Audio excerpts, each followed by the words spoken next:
Welcome, Internet, to the Play Some Video Games podcast. It's your boy, Dat Ninja Dev, joined as always by Donnie Eat the Hype Reese. And Delvin, we out here with these aliens, bitches, cocks. What's popping, y'all? There's aliens. Everything us, good. Apparently. Yeah, I'm apparently. good.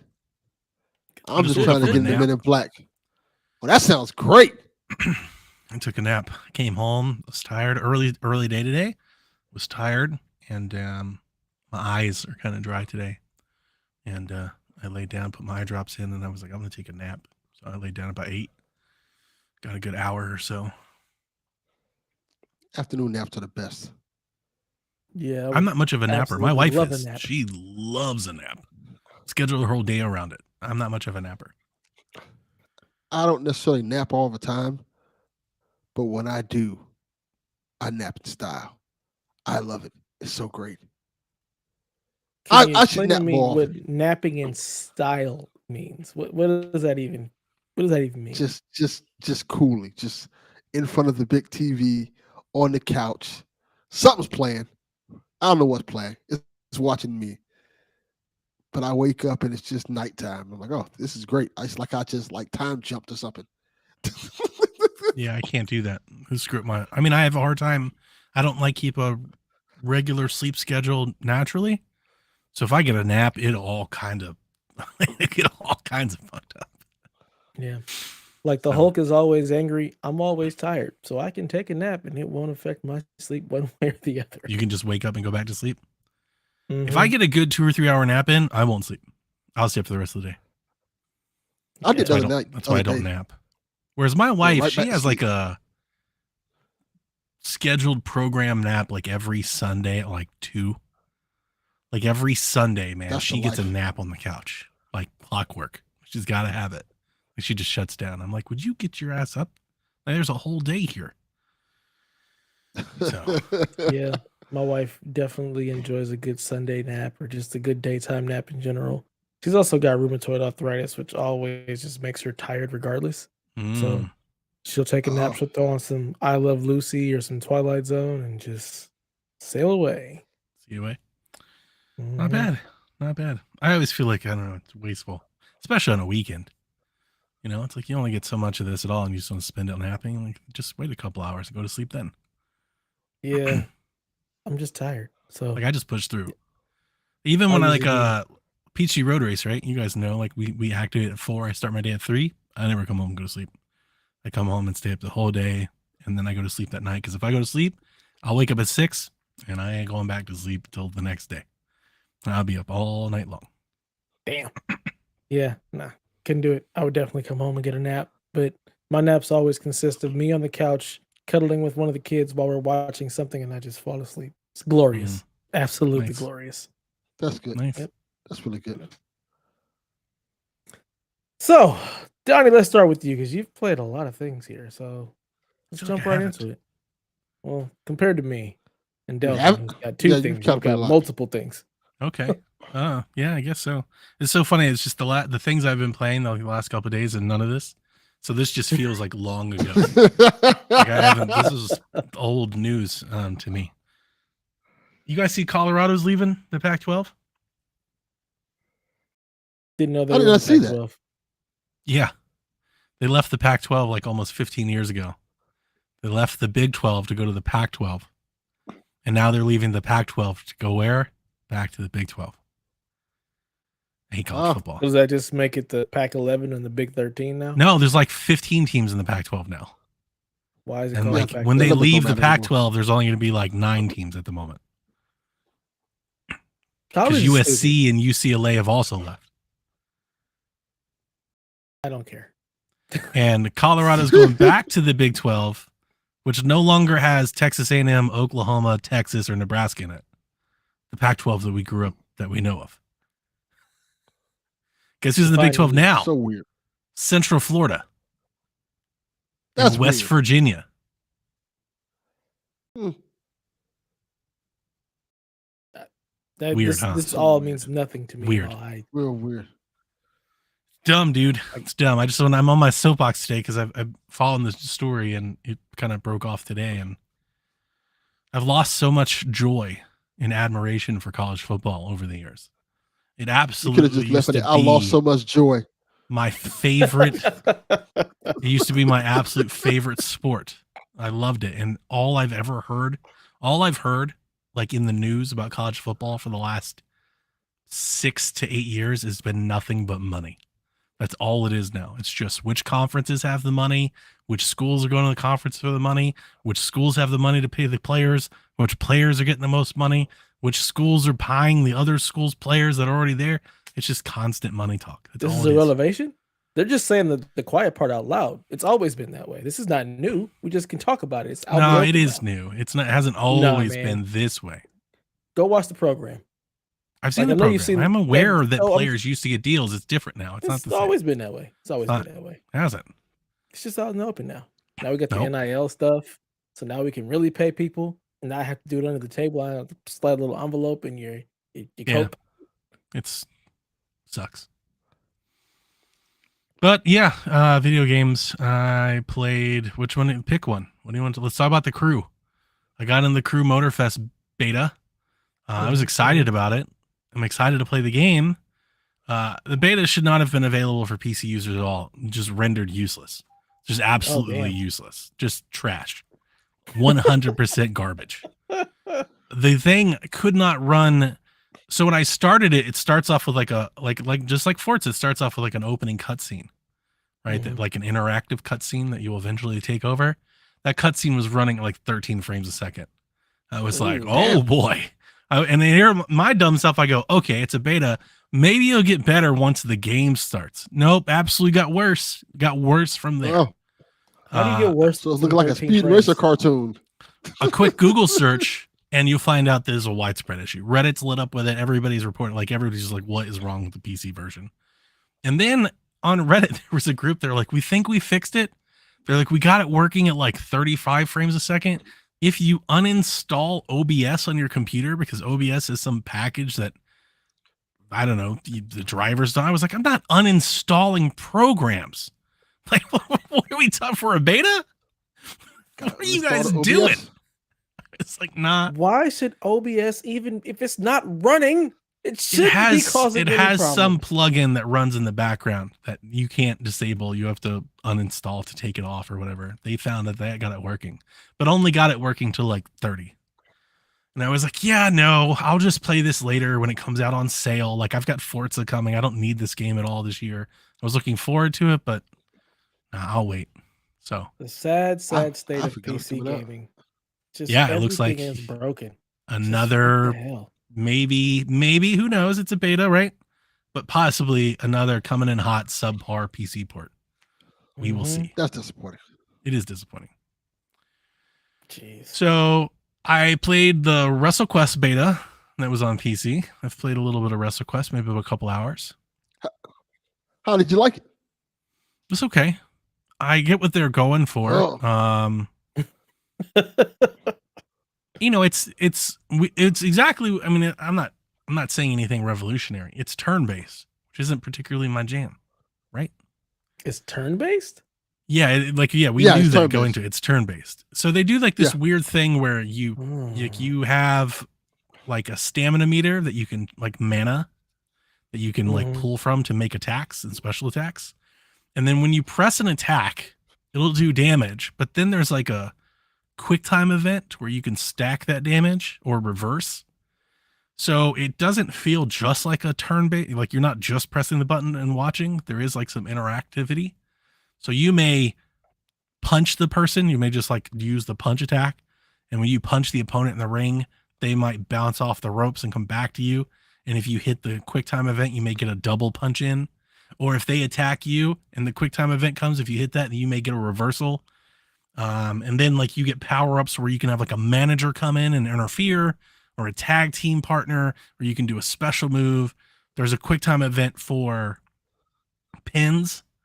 So when you pin somebody, you have to do a quick time, like you have to do like a scrolling bar, like, you know, pin maneuver. Oh, I hate that one. Get that out of here! Yeah, these aren't my favorite like things to do. So unfortunately, this demo probably slots into the category of now I probably won't buy the game. And I always feel bad when that happens. And you were excited for this one. Yeah, and I think I'll play it one day. It's just not something I think I need to be there day one on. You know, especially if I have like anything else that I want to play. You know, this would be let like me ask you this. Let's rank them in order you to play them. WWE 2K23. Okay, hang on. Before I do that, hang on. Before I do that, let me say this. You're gonna love the game, and so will probably like Chase, because it's so like that YouTuber dirt sheet inside wrestling fan. The game opens up with Conrad Thompson in a podcast booth. Like it is. Oh, that's cool. It is that game. So if you're like into that shit and you know, like you ebb and flow with your opinion on wrestling based on like social media reactions, I think you'll love this game because there's a lot of that. It has like an overworld. It's not a golf story. Like when I first saw it, I was like, it's golf story for wrestling. Sort of, but not fully. It's not like this world that you can explore and like unravel. It's not like it has an overworld that have little levels in it that you go to the level and then you do the level thing. And then you come back to the overworld. You may go back to like a previous area to get a new thing or something like that. But it's not quite golf story, which is, I think, more than the mechanics. That is probably what's keeping me from really being as excited about it. Because always leading up to this, I thought it was golf story, like this big kind of interwoven open area. I won't call it open world, but you guys have played golf story, right? Like you just kind of have like this area to explore. Hub area, like it's not quite like that adventure exploration game. It's a little bit more on rails or scripted, a little more linear, way more linear than golf story for sure. Boo. And you can create your character for this, right? You create a wrestling. In the demo, I didn't. I think you can, but in the demo, like you are a wrestler. Whoever, I forget his name already, Tommy Machismo or whatever. You're basically like a Randy Savage clone. And it is funny, like they do have like scripted events where you like work on promos and you will go visit and find other wrestlers. Like you'll run into like DDP. There's a statue to Macho Man. Like they adore Macho Man in this game. Like he's an icon. Like he has giant statues in his memory. So like, I think wrestling fans are going to love it for that. I just wonder how far, like if you're not digging that mechanic, I think your mileage may vary because I don't think that's for everybody and it's definitely not for me. So ranking them like the wrestling games, I didn't play this year. I haven't played this year. In terms of which one, I was referring to more, which one would you play first? If you had to have like, all right, I got to play this one first, second or third. I haven't played this year's WWE yet because I just haven't wanted to buy it. Oh. But I would probably say WWE and then AEW and then WrestleQuest. Okay. Yeah. If WWE isn't a dumpster fire, like I'm assuming it's better than last year's WWE, then that game is better than the AEW game. You know, it's just probably a much better game. And then the AEW game, while it has its limitations, I do think is a lot of fun to play. So I would, you know, I think that's going to be a lot better than WrestleQuest, and then maybe WrestleQuest. Okay. I feel like there's another wrestling game coming out this year too. Oh, I'm sure. What is it? Fire. There was that. I don't know. No, not Fire Pro. There is that one that already came out, like the indie wrestling thing that has like the Blue Meanie and Tommy Dreamer and stuff in it. Oh yeah, that one came out this year. Yeah, I think it came out last year, right? Did it? Probably. I think it came out last year. But anyway, I play more Cyberpunk because I'm still playing a little Cyberpunk here and there. I should be playing more of it. Like I want to play more of it, but I'm kind of not because I'm trying to dabble in these other things. I'm still doing a bunch of emulation stuff too. Like that's really robbing a lot of my time. You guys saw, I sent you guys screenshots. I'm doing a lot of emulation stuff. Do crimes. Like a lot. And I have the Wii out. I've been getting it all set up and getting ready to do. I hope to do that maybe this weekend. And then I'm playing Pikmin 4, which is excellent. Kevin has already beaten it. So I don't apparently I have not had as much time to play it as Kevin has. But I'm also not playing it like that. I'm not like as into it that I'm playing it for hours on end. I'm basically playing like the game is in days. Like when you play Pikmin, it has a time, like a day night clock. So I'm basically playing it like 1 or 2 days at a time. So like every day, like I'll just jump in and play it for a day for like 20 minutes. And then when I complete the day, I'll put it down and play some other stuff and pick it up the next day. I'm playing it very casually. Okay. But I'm into the second map already. I'm about halfway done with the second map that you get access to, and it's quite excellent. It's very good. I don't know what else to say about it. It's beautiful. It's better. It's as good as Pikmin has ever played, if not better. I've always missed playing with the touchpad. I thought that was a perfect way to play Pikmin. I have not missed that at all. Like Ochi is a dog that you get in Pikmin 4. And Ochi makes a world of difference because you move faster, you have more abilities, you have more agency. And I dig in the caves that you can go down and explore and find all the extra stuff and complete them. I'm trying to like 100% everything as I go. And I'm just having a ball of time. Looks good, plays great, looks great, plays great, is great. Just a really good video game. That's dope. All right. Nice. Yep. Cool. You said you were playing other stuff that this all felt long ago. Is there something else you want to throw out there? Or is it just the emulation haven that you're in? I mean, I could save it for next week. I got a new game that I started playing on the Ally that I'm digging quite a bit, but I've only just begun. I only started playing it. We've only just begun. Yeah. I played it for maybe 30 minutes today at work.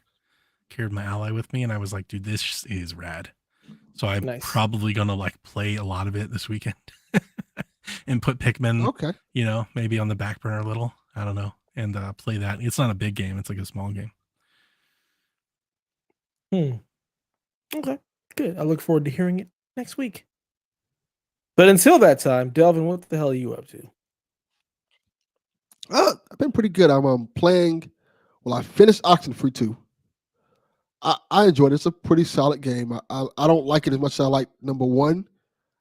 I think the ending is good, but the choice in the end, the choice kind of felt like there's a right choice here. And I never like when a game kind of tells you like we have choices, but there's one that you probably should pick.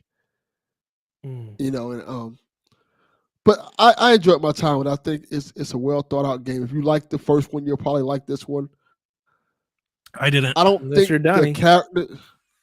Yeah, I was just about to say, hashtag Donnie was right. That's all I'm hearing. I don't feel like the characters in this game are as compelling as the ones in the first game. And like I don't want to spoil things for the games, but when certain things happen, you're glad to see it happen. Like, okay, bringing this into the game makes it better. But yet it's still like, all right, I dug the story, but overall I'm like, I feel like I said, I didn't hate it. I liked it a lot. I didn't hate it. Okay, you know it. Delvin Cox. I liked it a lot. Hate it. It's a ringing endorsement. I'll put it to this way. I would be genuinely, and I highly doubt that this would be in my Game of the Year list by the end of the year. Not even close. And the first one, I probably would have put in my Game of the Year list, like in my top 5, maybe my top 10. So, okay, do what you will with that information. The other game I played was I played Telltale's The Expanse, which came out today. Have you watched The Expanse? Never seen a single episode of it, but I love Telltale games. And The Expanse is one of those shows I always wanted to watch. But I feel like this would be a good chance to kind of get into my playing this game, because this game is set before the series. So I'm like, okay, this is cool. I can still play this and kind of get a feel for things. Let me say this first. This is not the same Telltale. Well, this is not Telltale. That was making Skybound, right? They just bought the name. No, it's Telltale. I think it's Telltale. It's not Skybound. Skybound is something different. No, somebody rebought Telltale. It's like I think it was old they developers. Bought the name. Yeah, they bought the name and brought it back, but it's not Skybound. Skybound is something different. Okay. But I say this because the game was made by Telltale And Deck 9, and I'm quite sure people know who Deck 9 is. So the game plays more like a Deck 9 game than it does a Telltale game, which is fine. It's very, very slow pace in the beginning. And I think I liked it. No, I'm not gonna say it was okay. My problem was that it's very. I'm gonna explain this properly. Playing the last season of The Walking Dead and playing this game feels like a step back. Graphically, it looks okay, but art style the last season of Walking Dead was far superior. But graphically, the game looks fine and things like that. It runs solid for what it is. But LCG but this Entertainment. game, that was LCG Entertainment bought the name and rebooted the studio, but it's not the same one. And they just rebooted. They closed they closed. Everybody got fired. Then years later, they bought the name and kind of started it again.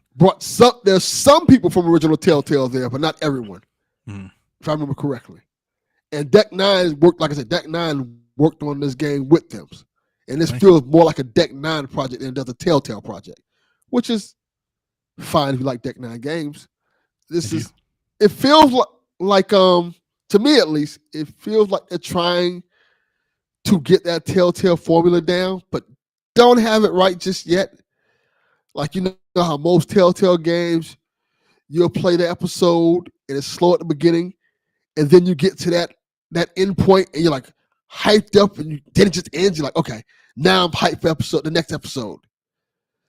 This episode, because I finished, and apparently they're doing the whole thing where they're going to release like every 2 bi-weekly or something, like every 2 weeks, which I hate. 4 episodes or 5 episodes total every 2 weeks. Yes. So I'm playing this episode. I think it took me like an hour and a half, maybe 2 hours to finish the whole episode. I finished it today to play it today. So I'm playing it, and you get to this big point where the story is finna start kicking up, and as soon as it starts kicking up and it starts getting interesting, it ends. And I'm like, that isn't a really good point to end this. This, like, it kind of felt like a filler episode of TV. Like, all right, I watched all that stuff. It was great, but I can kind of take it or leave it. Isn't that it didn't feel like it built up the right way? Their episodes anyway. Like, I feel like that's always been kind of the way episodic games. It was their earlier stuff. I feel were very similar to that. Yeah, earlier stuff. But as they progressed, the story moved along a lot faster and a lot more succinct. So when you got to that, for example, usually in a Telltale game, you'll play the beginning and you'll build up like special moments, like whether it's a fight or a battle. And then you have a crescendo with conversation, stuff like that. Then you have one big battle or one big moment. Then it's a big surprise, and that ends the episode off. This episode is basically you're walking around, you're talking to people, and you're having conversations, but the choices are very limited. So it's like, I usually, if you play Telltale games, it gives you like 4 or 5 choices you can make with terms of conversations and things like that. This one only gives you like 2. Yes, no, it doesn't feel like it's really moving the story. And it has one big moment in the game that you can see that, okay, this could drastically change what happens in the story. And after that moment, it's like, okay, that happened. And you kind of just go on from there. And it was an interesting moment. I wouldn't say cool moment, but it wasn't like it was. Put it to this way. I didn't feel like anybody that I had on my team, my crew, was in danger at any point in time. I didn't feel like, except for that one moment, that anything I did would drastically change the story. And Telltale games were really good at the illusion of you creating the story. Whether you did or not, you had the illusion of, okay, me doing this caused this. And sometimes it did cause that, or sometimes it was really nothing to it.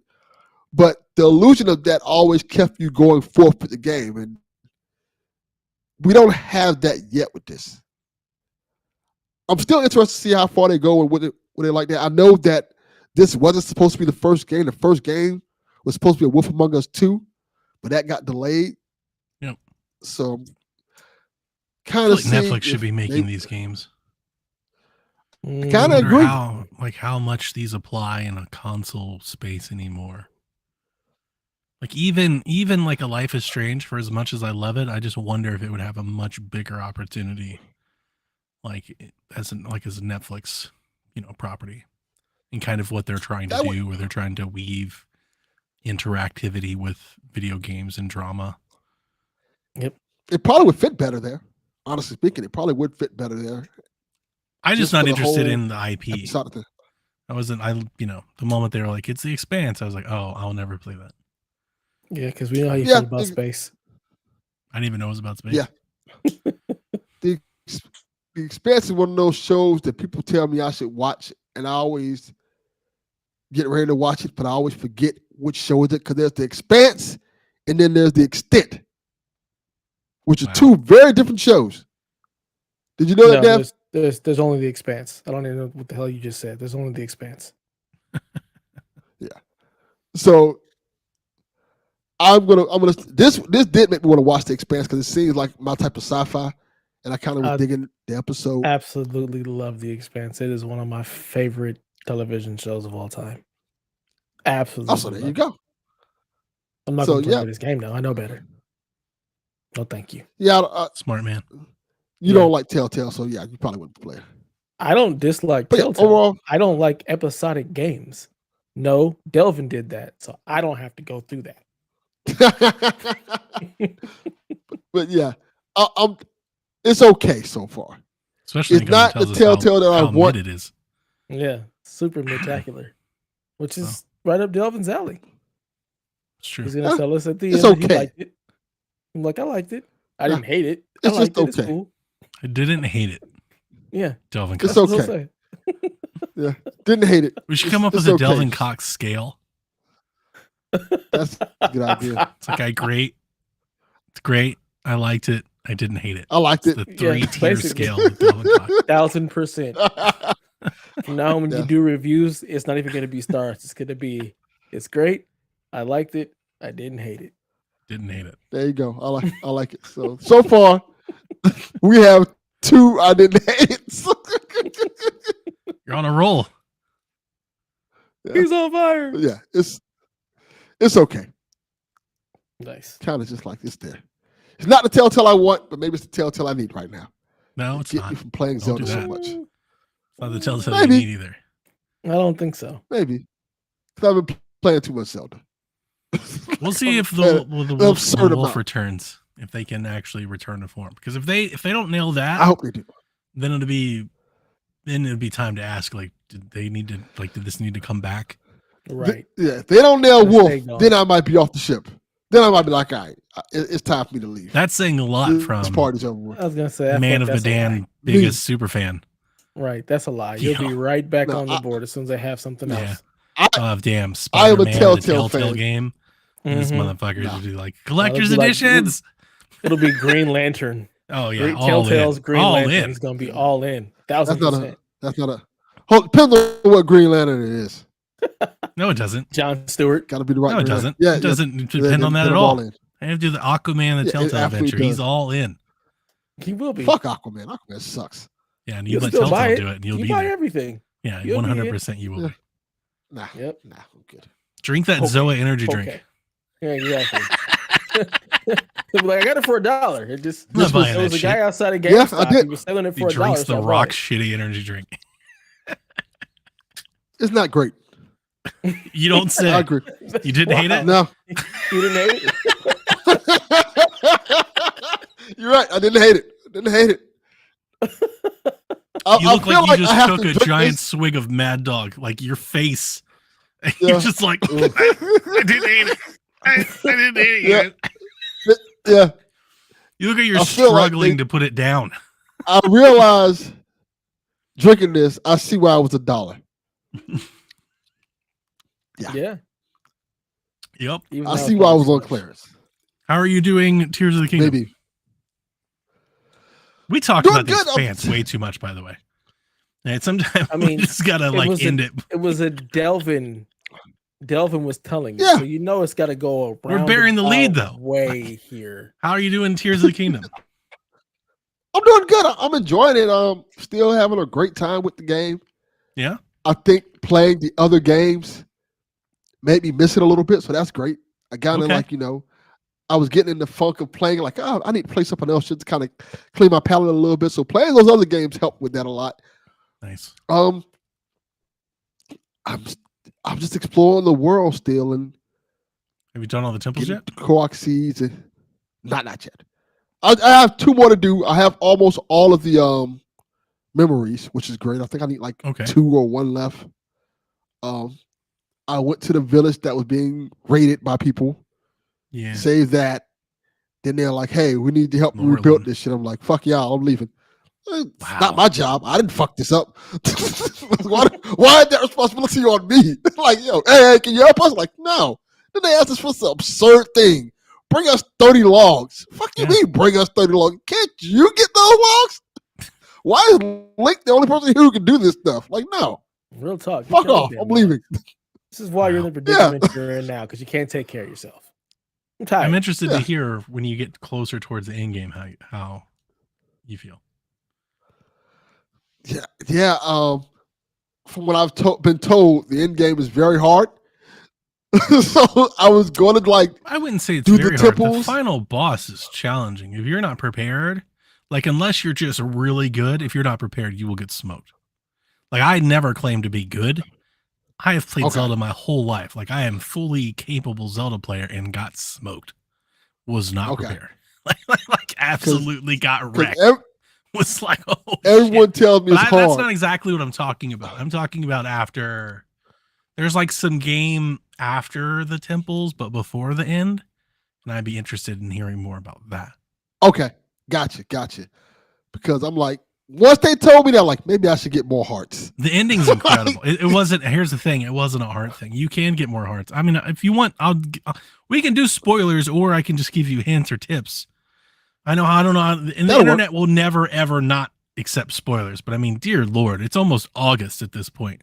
At some point, I should be able to speak freely about Tears of the Kingdom without. I'm fine with spoilers, honestly. You just gotta put a spoiler warning in front of it. Yeah, there's lots of.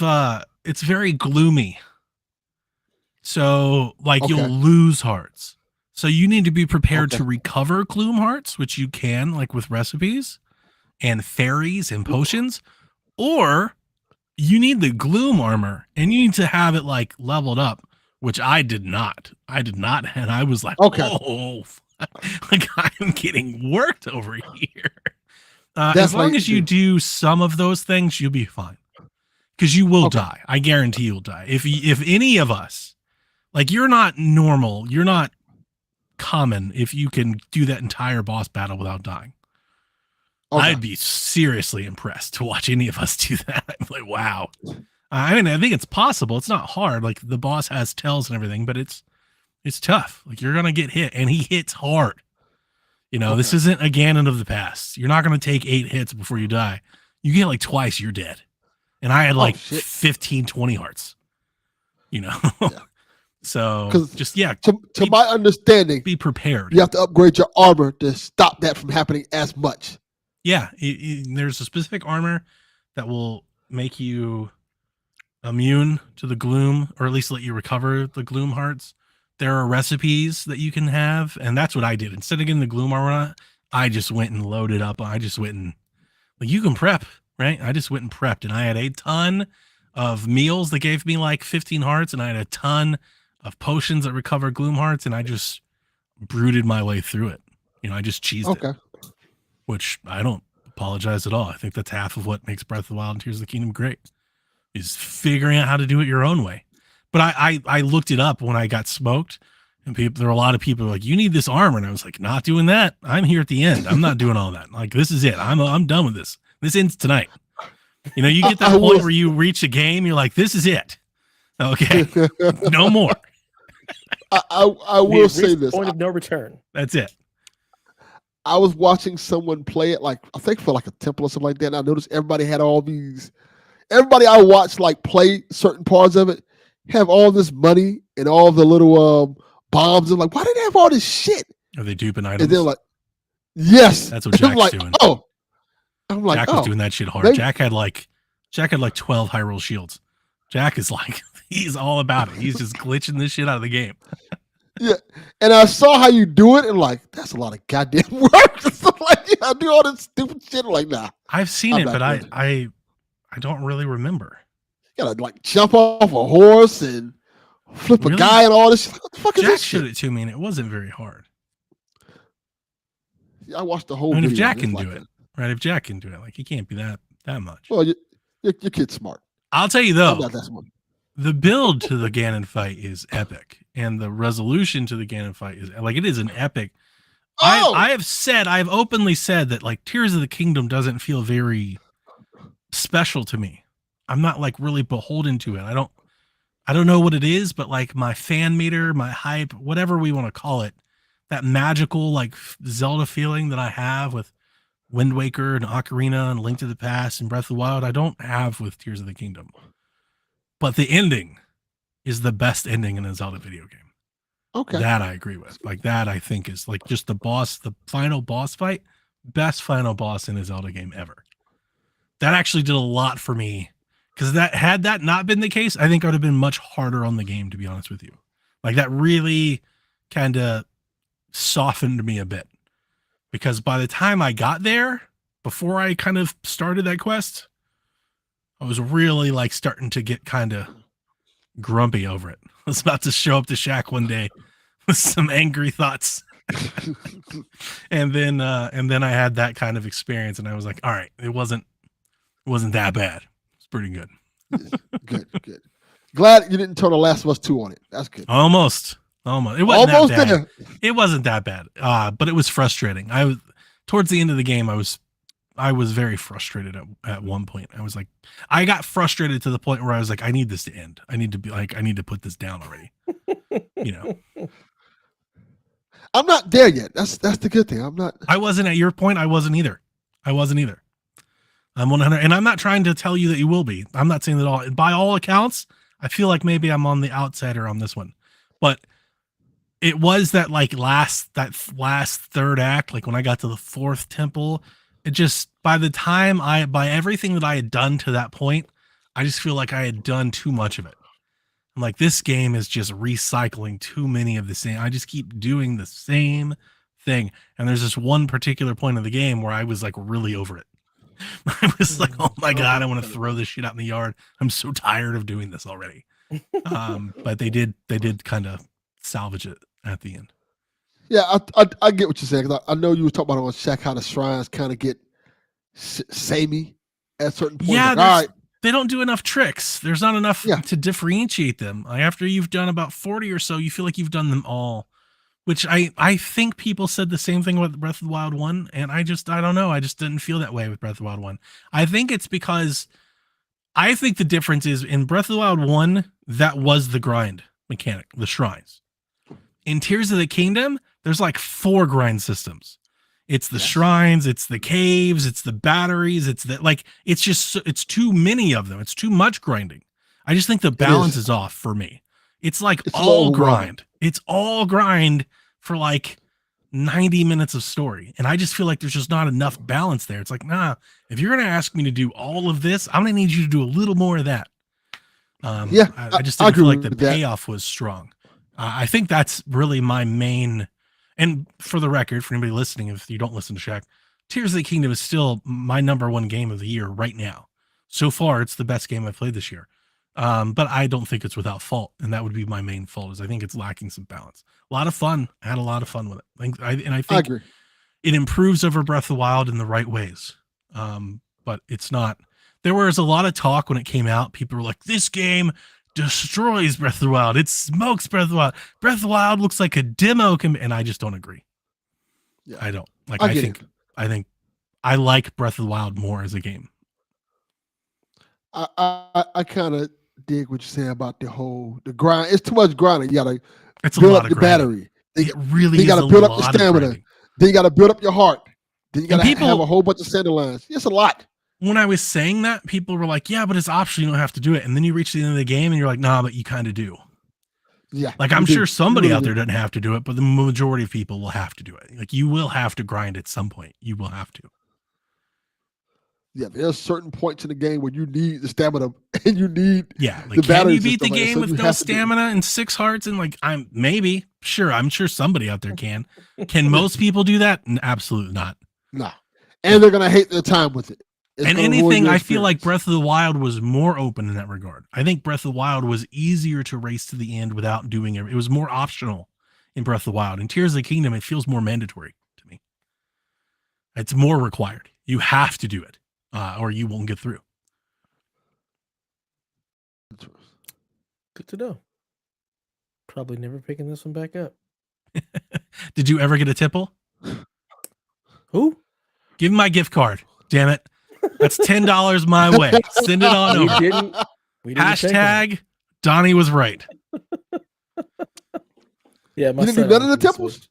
I didn't do shit with that game. I don't like playing on the Switch. Is really what it boils down to. I just don't enjoy that console at all. Like, I don't want to play on it. Just ugh.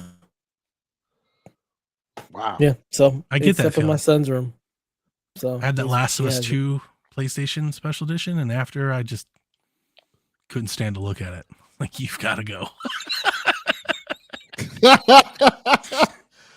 It is what it is. Yep. It is what it is. I've played zero video games. Okay. Wow. Yeah, I've had no time to do anything. I was on You vacation. ready for your review?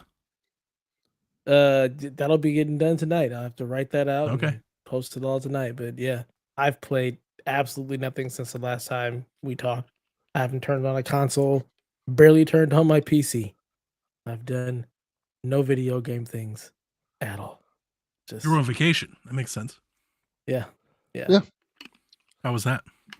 It was nice. You know, it was hot as all hell. It was Yeah, 120 degrees most days. Like, just Oh my goodness. it's like, why did we find the hottest place? I to feel go? like it FEMA was should be already relocating these hot people. here. Yeah. You can't live here. It's really weird. Leave. Palm Springs is a strange place because like everything about it says beach town. There's no beach anywhere near this place.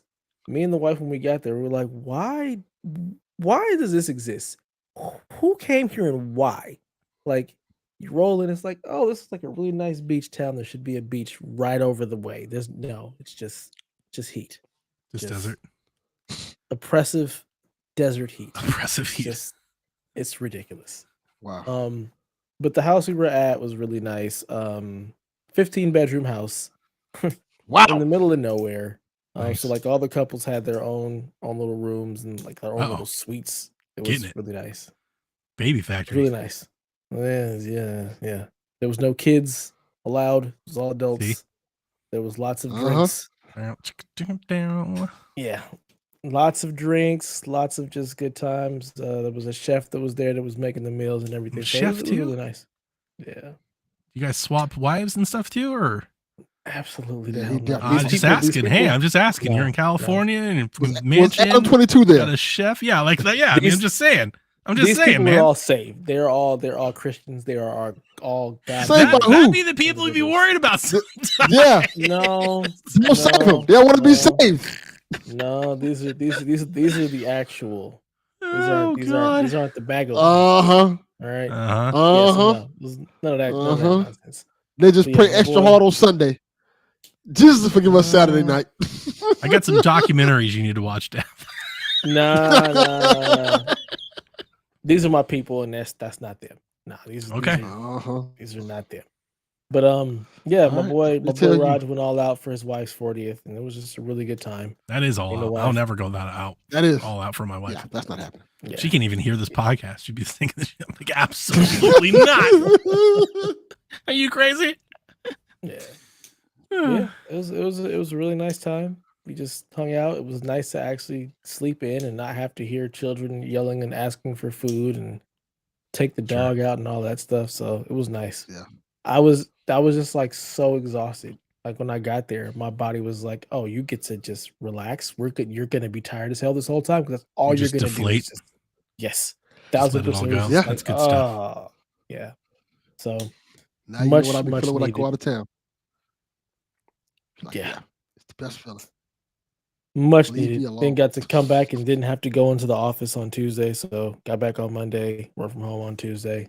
So yesterday was my first day back in the office, and that was just a grind in itself. There's just so much going on with my job right now. So yeah, I just been at a grind working. Maybe play some video games this weekend. We'll see. Solid. Yeah. So you got anything that you're excited to play? No. Jedi? Destiny? I definitely not Destiny. I don't want to play that at all. Ratchet and Clank? People are hyped. No, I beat that. I platinumed it. There's literally Have you nothing beat it for on me a to do in Steam that Deck game. yet? Yeah, Doesn't there count. you go. If I had a Steam Deck, I'd throw it in the trash. So Damn. Wow. That's offensive. the Steam Deck is offensive. God. I mean, the ROG Ally How exists. dare you. With his why trackpads. I get it, you. I Yeah. understand. Steam Deck has no reason for being at this point. Throw everything in the trash. It's trash. It's Can garbage. PC even handle Ratchet and Clank? You know, the teraflops and the ray tracing. No, it was SSD. They said it was impossible to do this on a PlayStation. Impossible. Impossible. You gotta watch. I remember calling that shit out, and people are like, "You don't understand." Like, it's not that. Like, no, you don't understand. They're lying to us. It's not lying to you. It's all of us. They're lying to all of us. Yeah. People are running that shit off an SD card. The slowest memory possible. Oh man, the Digital Foundry. I was watching the video on it, and like one of the guys is running it. Oh my god, he's running it on like a hard drive, and it's so funny to watch it just kind of. Oh, is it like clipping over? Barely moves. It just like when he That's goes hilarious. through one of the portals, it just kind of freezes. But like the portal is just kind of still moving, but nothing's happening. It is hilarious. It is hilarious. They Garrett shared that somebody said that it wasn't running very well in Ally. There may be some issues there, like optimization wise. I share, like in Reddit, that's all the Ally's talking about today. Ally Reddit is just talking about how great Ratchet is. I have no dog in the fight. I'm not playing Ratchet again.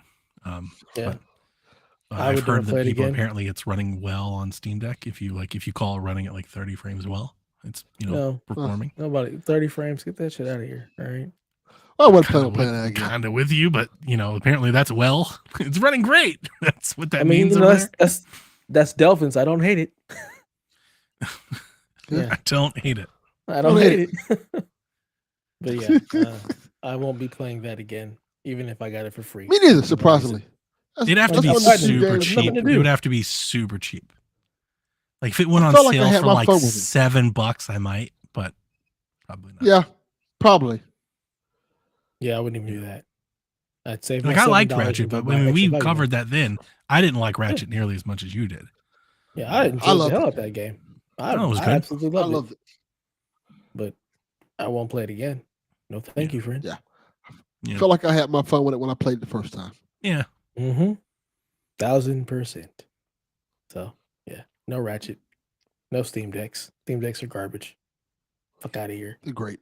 How dare you? Yeah. Case in point, Delvin likes it. It's trash. People coming to me for being an Ally owner, and I don't even hate the Steam Deck. I mean, I technically just don't like. I don't like handhelds at all. I think all fine handhelds are trash. Yeah. Get at me. So yeah. Wow. Well, Donnie, enough of this shit. Let's get to the news. I'm here to ask the important questions that really fit on this podcast. How many kindergartners do you think you could personally take on in a fight before being overpowered? Stipulations and context. Number 1. The kindergartners are released 5 at a time every 30 seconds. Number 2. The arena is a standard-sized classroom, let's say 40 feet wide by 25 feet deep. However, the room is completely empty. Number 3. The kindergartners are unarmed. They are just going to run at you, attempting to punch, kick, bite, and scratch you. Their ultimate goal is to cumulatively dogpile on you and pin you to the ground. If they can pin you for 15 consecutive seconds, you'll lose. I can hear some of the things she said. You didn't hear anything? I didn't hear anything. Damn it. Oh, that's okay. I heard it all. Did you hear it, Def? Yeah, I didn't hear Let me reiterate to this. How many kindergartners can you take on in a fight? There are the rules. their object is to pin you for 15 seconds. That's their goal. They will release 5 kindergartners at a time every 30 seconds. If you knock out a kindergartner, they disappear from the battlefield. How many kindergartners do you think it will take before you get pinned? Or do you think you just can't be pinned by kindergartners? No weapons. This is straight physical nature. I don't think they're going to be able to pin me. That's definitely not true. And I'm going to tell you why. Kindergartners can absolutely pin you down. You say 5 at a time? 5 at a time. Donnie, Everything. I grew up in the WWE generation. I am jackknifing the fuck out these kindergartners, power bombing them. 30 seconds. You can't. Who said I can't? You can't power bomb 10 kindergartners in a minute. That's impossible. The problem is you're trying to power bomb 1 at a time. You got to take out 2 or 3. Yeah, you act like they're waiting for you to be power bomb. They're hell. not waiting. They don't have to wait. I'm fucking them up. How much they weigh? Like 30, 40 the pounds? ego on this man knows you no have bounds. no idea. They're going to come in all shapes and sizes. You're going to get that one kindergarten. I wouldn't be fucking up. They're going to stick to you. And you know how the Saiyamen did like Yamcha and Tien? That's going to be you. Yamcha sucked. All right, you're going out like the Saiyamen. Yamcha trash. I was glad he was dead. Keep him dead. Nah, I'm fucking up kindergartners. I mean, I think I could do a lot, but I'm not going to sit here and act like I could, like it's an infinite amount. You get tired. I'm taking them all. I actually think that's what would do me in. Eventually, I'm just going to get tired. Yeah, they're not going to get tired. You don't think look. I'm going to get tired after like 30 maybe. And I then love this podcast, by the way. We had the question about punching babies. This is like right in here. 30. You think 30? You're gonna take on in my 30. head, yes. In my head, once they're going to think, are they thinking they're taking me down? In my head, I'm going to hear the song that I need to hear. I am a real American. The hand going to go up like Hogan. I'm going to start doing this. That's not how this works. That's not how any of this works. That's not real. I'm going to start big booting the fuck out of little kids. Okay, so I have wrestled many a little child with all of my nieces and nephews and my kids. Fucked them up. And I got to tell you, I can handle like 7 to 10 at a time with relative ease. But when that number gets to climb over that, then it actually becomes a struggle because you'll have 2 or 3 of them that just hold your arm. And then that arm becomes almost like you can't use that arm much anymore. You can't just like lift all of them at the same time. Right. If they get on your legs, then you're not mobile anymore. You have to take into consideration. But I think I can knock a couple out of every wave for a while. Like I think I can one hit some kindergartners. Like if I'm going all out survival, I can every wave that comes for the first few minutes, I can at least get half. I can get half of that one swing. But eventually you're going to get tired. But eventually you're going to run out of like there's a limitless amount. I think I would survive for the first, I don't know, 10 minutes. That's what, 10 waves, 20 waves. That's a lot. After that, though, I think the numbers game wins out. And I think if that number gets to like 30, 40, 50, they're just going to overwhelm you. You're going to get pinned. It's just a matter of weight, man. Think about it. If there's 20 kindergartners, if there's 25 kindergartners, they weigh 100 pounds. It's 2,500 pounds, man. You can't lift 2,500 pounds. I don't have to. Just knock them all out. Cell.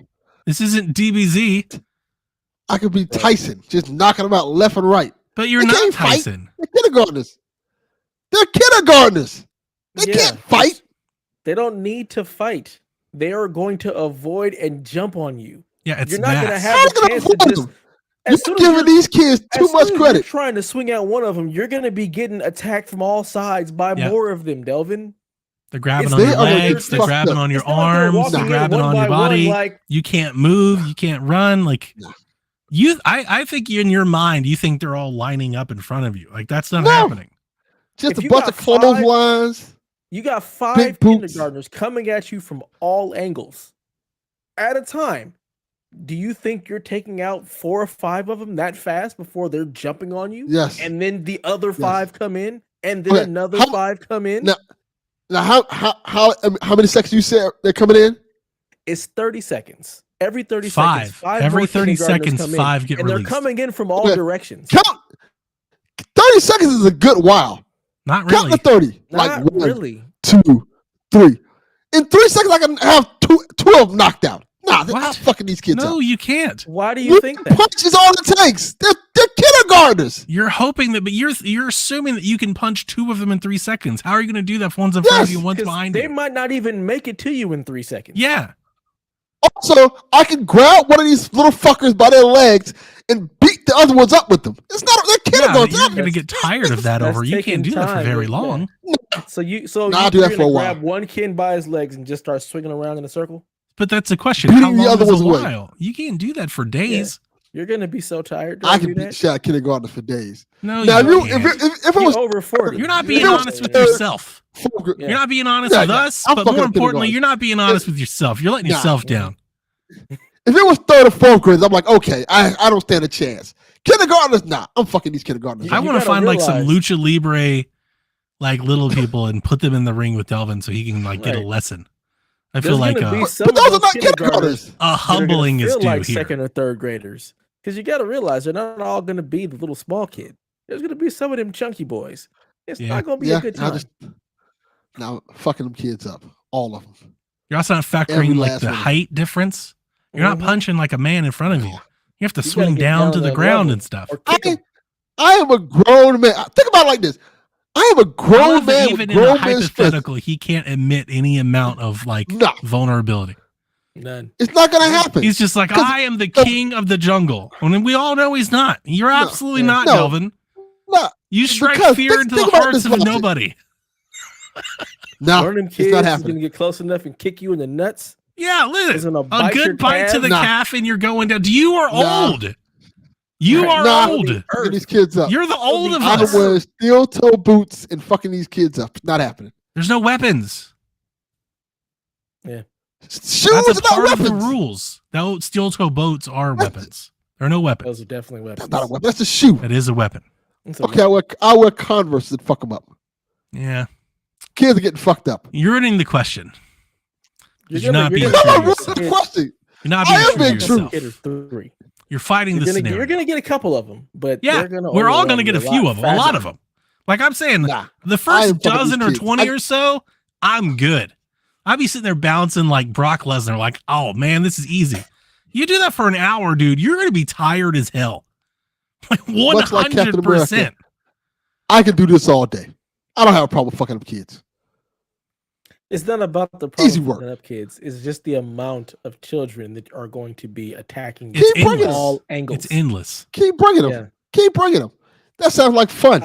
Just fucking I up give kids. myself How many? 5, maybe 10 minutes before I'm like, fuck this. Pin me. Nah, Oh, thank you. Dev just lays down. Like, what, that sounds like something he what would am do. I hoping to accomplish? You know here? why? What do I You know do? why? Because Dev's a quitter. I'm not a quitter. I'm not giving up. You're in the I'm win. fucking up kids. Yes, I'm in it to win it. They're gonna tell me stop. You don't have to do it anymore. I'm still fucking up kids. You're going to have to I'm sleep like, at some point. no, I'll drink one of these nasty ass energy drinks. Keep going. Just to fuck up more kids. Make your heart explode. Yeah. Then I'll die doing what I want. Delvin thinks this is a video game where he's gonna get power ups dropped in every Yeah, single it's second not. along with It's kids. Beating up kids. This is real life, Delvin. It's not a video Yeah. game. You can't win this. The odds are stacked Yes. against Yeah, you. there You're is not no gonna winning. It just happens indefinitely until you eventually succumb. There is no winning. Yeah. Delvin's There's no definitely- his number where heart's you gonna just get to out. quit and you're crowned champion. You'll never be crowned the So, winner. so I just beat them up till I get bored with it. And I don't think I get bored with it. And That then sounds you like get fun. pinned. And then you get pinned. Nah. Yeah, because that's I'll just walk what's away. gonna happen. You're not You don't allowed to get to walk walk away. away. There's It's not an nowhere to option. walk away from. You're in a room. They're gonna all be just laid keeps out. having They kids keep bringing coming in. kids This man I'm just gonna just knock them out. refuses to accept any scenario. An infinite amount of kids is gonna get infinitely knocked out. That's all to it. All You day. really think this is a Kindergartners. video game. No, they're kindergartners. The When's the ego last time you seen a kindergartner? needs to be checked, apparently. All the time. Little fucks. Beat the shit out of kindergarten. That's not a problem. I know one day this Jump video is jump gonna on be your against me. back. I'm So, glad. somebody's Wrap gonna around clip your this neck. shit. They're gonna wrap around Somebody your go clip arm. this They're video. gonna wrap around your knee. They're gonna Nah. bite you in the leg. Mm-hmm. They're Beating all the ruthless. kids up. Fuck 'em. Children of the Corn, man. Yeah. Nah. How did he say it on The Watchmen? I don't I'm not know. locked in here with you. You're locked in here with me. That's how it goes. They were All trapped in right, here with me. Rorschach. I'm fucking them up. Okay. It's a good movie. Moving on. We've got a lot of PlayStation news this week. So you gentlemen would be happy. Starting with the Spider-Man PlayStation 5 was unveiled at San Diego Comic-Con. It has San Diego. It has what is it? It's got faceplates, a controller, like the whole system. You can buy the console. It comes with a digital copy of the game, or if you already have a PlayStation 5, you can buy the plates and the controller separately and just upgrade your experience to the Spider-Man 2 bundle. It has tendrils and it's like blue and red, and it's got the Venom thing taken over, I guess. Right? Venom ooze. Yep. Yeah. There you go. Venom. Looks cool. Nothing extra to it though, right? Like hardware wise, like no extra hard drive or anything special. It's just the thing. No. Nope. Yeah. Just a standard PS5 with some cool plates. Pre-orders go live on July 28th, and I think it's really cool. I love the face. It's like my favorite thing about the PlayStation 5 is the faceplate thing. I wish they did this more often, actually. I agree. I think they're doing it with the Final Fantasy one too. You can buy just the plates as well. That's cool. That's really cool. Delvin's buying these plates. I was Yes, just I about am. to ask, are you guys going to get them? I'm not. No? I'm getting the plate. Absolutely They not. look dope as shit. I'm good. You getting the controller? Hell no. I might. You bought the I Edge might. controller? Why Yeah, did you get the Edge and not this? because I don't need that. Spider-Man. I have 4 controllers. I'm good. I don't need any more controllers. That is something I will never, So what? ever utter. I bought more controllers this Spidey. week. I just buy controllers, like for no reason. Yeah. I just love having controllers. They are cool. It is like a very collectible thing for me is controllers. That's I have a very expensive like collectible. 16 controllers. But that's the reason I like them. They're not expensive. Like $50-$60. That's not very expensive. That's expensive in the world where I come from. $70 Oh for a God, controller. here we go again. Poverty Dev. Yeah. Here go Dev. Are I'm you just poor. staying Help in a me. lot of mansion in money. Palm Springs or some shit Yes. with your Welfare chef? Dev. Yeah. I'm sorry, but $70 for a controller is like that. I've got my 4. That's the extent of it. There can That's be fair. no more. I can't justify spending another $70 on a Spider-Man controller. Like If our listeners aren't in the Discord, I would just implore you to do so. I have been commissioned some custom controllers to be made for me that are currently in the process of being made, and I can't wait to take pictures when they arrive. I have a Cult of the Lamb controller on the way, and an Ori controller, and a Lollipop controller. I'm very excited. Lollipop one looks dope. That's my favorite of the ones you commissioned. They look all really Thank good. you. Thank you. They're not like custom artwork. They're just like spray painted on. So I'm sure they're not going to be like, it's not going to be like something like professional, like something you buy from the manufacturer, but I don't think we're going to get anything Ori related. So beggars can't be choosers. I tried buying this, all stemmed from, I bought a skin for a controller for my Cyberpunk, and I wanted to put on my shelf with all my Cyberpunk stuff, and I couldn't get the skin like quite right. It always had like a bubble or like an edge where it like folded over, and that is the stupid stuff that drives me nuts. I was like, this can't exist this way. I can't allow this to happen. So I was like, nope, I need an actual Cyberpunk controller now. So nice. But can't wait. You're all in on the Spider-Man. I'm not that into Spider-Man, or I mean, like, I can't even admit I love Spider-Man. Yeah, most people do. I don't. So I wasn't even a little bit tempted by this, but I showed it to Jack. He thinks it looks really cool. I'm not going to buy him one, but he thinks it looks really cool. I like Spider-Man a lot. Not enough to buy any limited edition stuff. I'm good. What about this statue? You're going to get that? I think the statue's kind of cooler than the console. No, you're not talking to me. Statue's cool. No, I'm talking to Delvin. Yeah. Okay. Delvin. Yeah, I'm not getting. We'd be surprised if Dev buys a damn game at this point. That's about all I'm getting, and the most inexpensive version of it. Yep, they're gonna be like, so we've got this DLC suit. Dev's like, I can't afford it. The funny thing about that, I never changed the suit in the first Spider-Man game. I thought that suit looked perfect. I'm like, I'm gonna play with this one. I never changed. I don't the think suit. I did like, either. Actually, I don't like the other one. I changed it. This suit makes sense. It fits for the game. Even with Miles Morales, like I didn't change his suit either. I'm like, it fits. no, the I game. got into it when it had the glitchy suit. I thought that was cool, and that I got That was whatever cool. game that was Into in. the I got Spider-Verse that, suit. and that Yeah, was it. that's some That was the Miles suit I Morales, used from that point forward. Yeah. I'm not big I into use that changing the suit. skins and stuff. It's just not my thing. I use Spider-Cat suit. There's a lot of them. Okay. It's a shit ton of suits. I love them. It's too much. The limited edition will be available September 1st, ahead of the game, right? Yeah. It's dope. So that's cool. You can get it early, get all hyped up and prepped for it. We have leaks coming from Tom Henderson. The PlayStation 5 Pro is targeted for fall 2024 currently. It will have support for 8K. The and PS5 now has support for 8K. it was on the It's box, but I don't think it's right. He's putting in also, it has some sort of enhanced ray tracing, which made me remember that Mark Cerny like filed a patent for some sort of ray tracing decompression whatnot years ago. So maybe that's a part of it. And it's codenamed Trinity. Are you guys excited and ready to upgrade your PS5 to a Pro model? Ain't getting me with this shit. Nah, I'm good. Once there's actually something official, then I'll pay attention. But as it is now, I couldn't care less. I'm willing to bet 100% that Delvin has one the day it comes out. Yeah, he will. Nah. Not even would so easily put down significant amounts of money on that bet. I don't see the need for it right now. I legit don't see the need for it.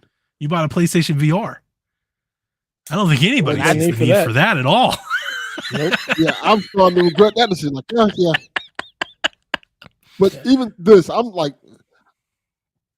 just like, PS5 Pro. I can just wait for the PS6.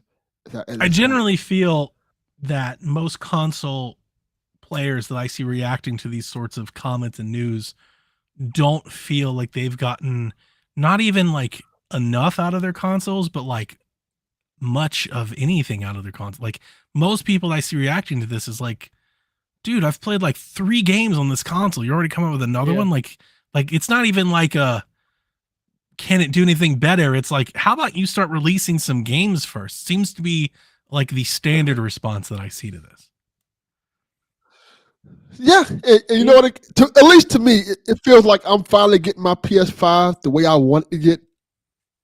Like, I got the 4 terabyte drive in it and stuff like that, and I was like, now we have the Pro. And I'm like, nah, fuck off. I'm not doing You can that just shit plug again. that drive. I have the Spider-Man. Right, the drive is have the Spider-Man faceplates. But then the faceplates, is it gonna be the same faceplates? Like, no. I'm more than likely it's gonna be the faceplate, so I'm sure we'll still fit on. Really? You think so? I don't know I about think if that. the slim thing is real, I don't think the faceplates are going to come with it. I don't think it's going to have faceplates. I think the Pro is still going to have faceplates. You think it's supposed to be the same I think it's going to be the same size, and I honestly don't think that the Slim is going to be any smaller. I think it's going to be the same PS5. You think it's going to use the with faceplates? a detachable drive. Yep. I don't. Yep. My only reason for saying that is they didn't do that with the PlayStation 4 Slim either. Right? They had the PlayStation 4 that had the faceplates, and they came with the other model that had no faceplates. Yeah, so but I don't think that. I don't think they're like. Really sell. They didn't. I don't think they are like the care about. I don't think they're making like console decisions based on whether or not they can sell faceplates. I would say that if they weren't actually actively making faceplates, like they didn't really market. They made more faceplates for the PlayStation 4 than they have for the PlayStation 5 in Japan. That was not. Well, I'm just in by far. But here's the thing: it may be in Japan, but it also was like, it wasn't like 2 or 3. They had like 25 sets of PlayStation faceplates for the PS4. There was a bunch. Yeah, and they did sell some here. I bought mine, and I bought 2 pairs in GameStop. They had a couple here. They had a couple. I saw. What was it? Project Lightbox. I think is what they call it. So I have no idea, but I honestly don't think they're really going to make the PS5 Slim really that much slimmer. I think it's going to be the digital version with just an attachable drive, and I think the Pro is gonna be pretty much the same size and just have better stuff in better internals. Okay. It doesn't need to It'll be the interesting to see size when it doesn't need to drops. change. You might be Yeah. right. We'll see. I think it's going to be like a slim. We also had a full leaks of the Q, like the whole damn thing. Dude had like the thing. He showed Android running on it, and he ripped the tablet off, showed the internals. Like we have a full video breakdown, teardown of the device already. We still don't have a price or an official launch date, but we've seen what it looks like in the wild, which is wild. Yeah, It has to be coming out like soon. Oh yeah, I mean it's coming out this fall, I think. I mean, I think if you believe Tom Henderson, which I don't think there's no reason not to, because several of his, especially PlayStation source stuff, has come true. So if you believe him on the Slim, then you would have to think that they have some sort of marketing event coming up soon where they announce the Slim and the Q and date them and price them. Right? Or do they wait for get Spider-Man out of the way first? Gamescom. It's a Gamescom announcement. You announce that stuff around Gamescom, so you're talking what, end of August? That would make sense. I don't think there's gonna be a lot of people that choose not to buy the Spider-Man PS5 for his Slim anyway. Yeah. Like if you want the Spider-Man PS5, it's because you love Spider-Man, not because you want a PS5. Mm-hmm. Yeah. Okay. Well, I mean, anything to say on the Q? Nothing. Until I like having a teardown for me does nothing. Like I want to actually see the specs. I want to see it working. Like runs Android. Right. They tried to say it didn't. It runs Android. I could not confirm if there was an SD card slot on it. I don't think so. So that could make hacking difficult. But if it runs Android, I'm sure somebody will figure it out. Like if it runs Android, that thing will be hacked. I imagine it's going to run whatever version of Android is running on their phones. That's what I assume it'll be. But they'll find like a website or something you can go to, some exploit that you can patch in, make it your own. Give me the actual press release with all the specs and all that, then I'll pay attention. But teardowns and leaks, I just can't do a whole lot with. You're so cool, Dev. Don't get me excited. Cool guy. I told you guys, I'm the cool one here. We know this. So cool. We know this. Cool Dev. Sea of Stars launches day one into the PlayStation Plus game catalog. Unlike the PlayStation Plus Essential games, which are available to all subscribers, the game catalog are only available to those in the extra or platinum tier. So you have to be in the extra tiers, the non-essential tiers. You'll get Sea of Stars the day it releases. The people who are not poor like Dev. Yeah. Because I definitely am not paying for that extra or premium bullshit. The fuck do I want to pay extra for PS1 games? That's fair. Hard life you live. Like, it's stupid. Struggling with that 15-house mansion he got in Cali. They'll be lucky if I renew my PS Plus this year. I think it's cool. Rebecca's been telling me about how amazing Sea of Stars is all years long. I have no interest, so I can't. It's coming to Game Pass too. I think it's awesome. More people can play a game. It's awesome. Good for them. Yeah. People been saying it's really good. Looks really good. I think didn't a demo come out for this? It's like and I think there's a demo out now too. But I think it's a spiritual successor to Chrono Trigger or Chrono Cross or something like that. Really? Yeah. That's why people are real excited for it. Wow. My one Chrono Trigger fan has not said anything about it, so I'm shocked. I had no idea it was a successor to that. I didn't either. If I wasn't recording with Rebecca, I wouldn't know. But she's in love with it. It's like this is like her biggest game of the year, and it's like way up there with Garrett and Yarden. Like people are stoked for this game. So I don't want to like dismiss it. People are over the moon for it. I'll dismiss the shit out of it. I don't give a fuck. It can kick rocks. Wow. Game Pass, PS Plus. Get out of here. Wow. The essential games for PlayStation Plus this month is PGA 2K23, Dreams, and Death's Door. And everybody should play death's door because it's incredible. Thought you were going to say PGA 23.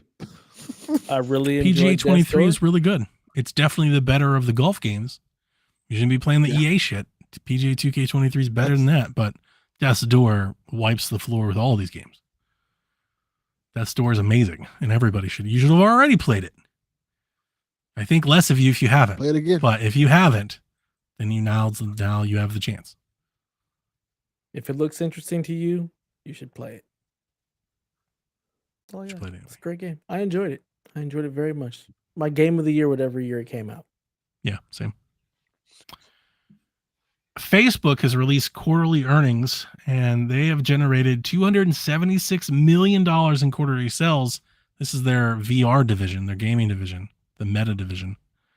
That's down from $452 million last quarter. They've recorded an operating loss of $3.74 billion. Billion. Wow.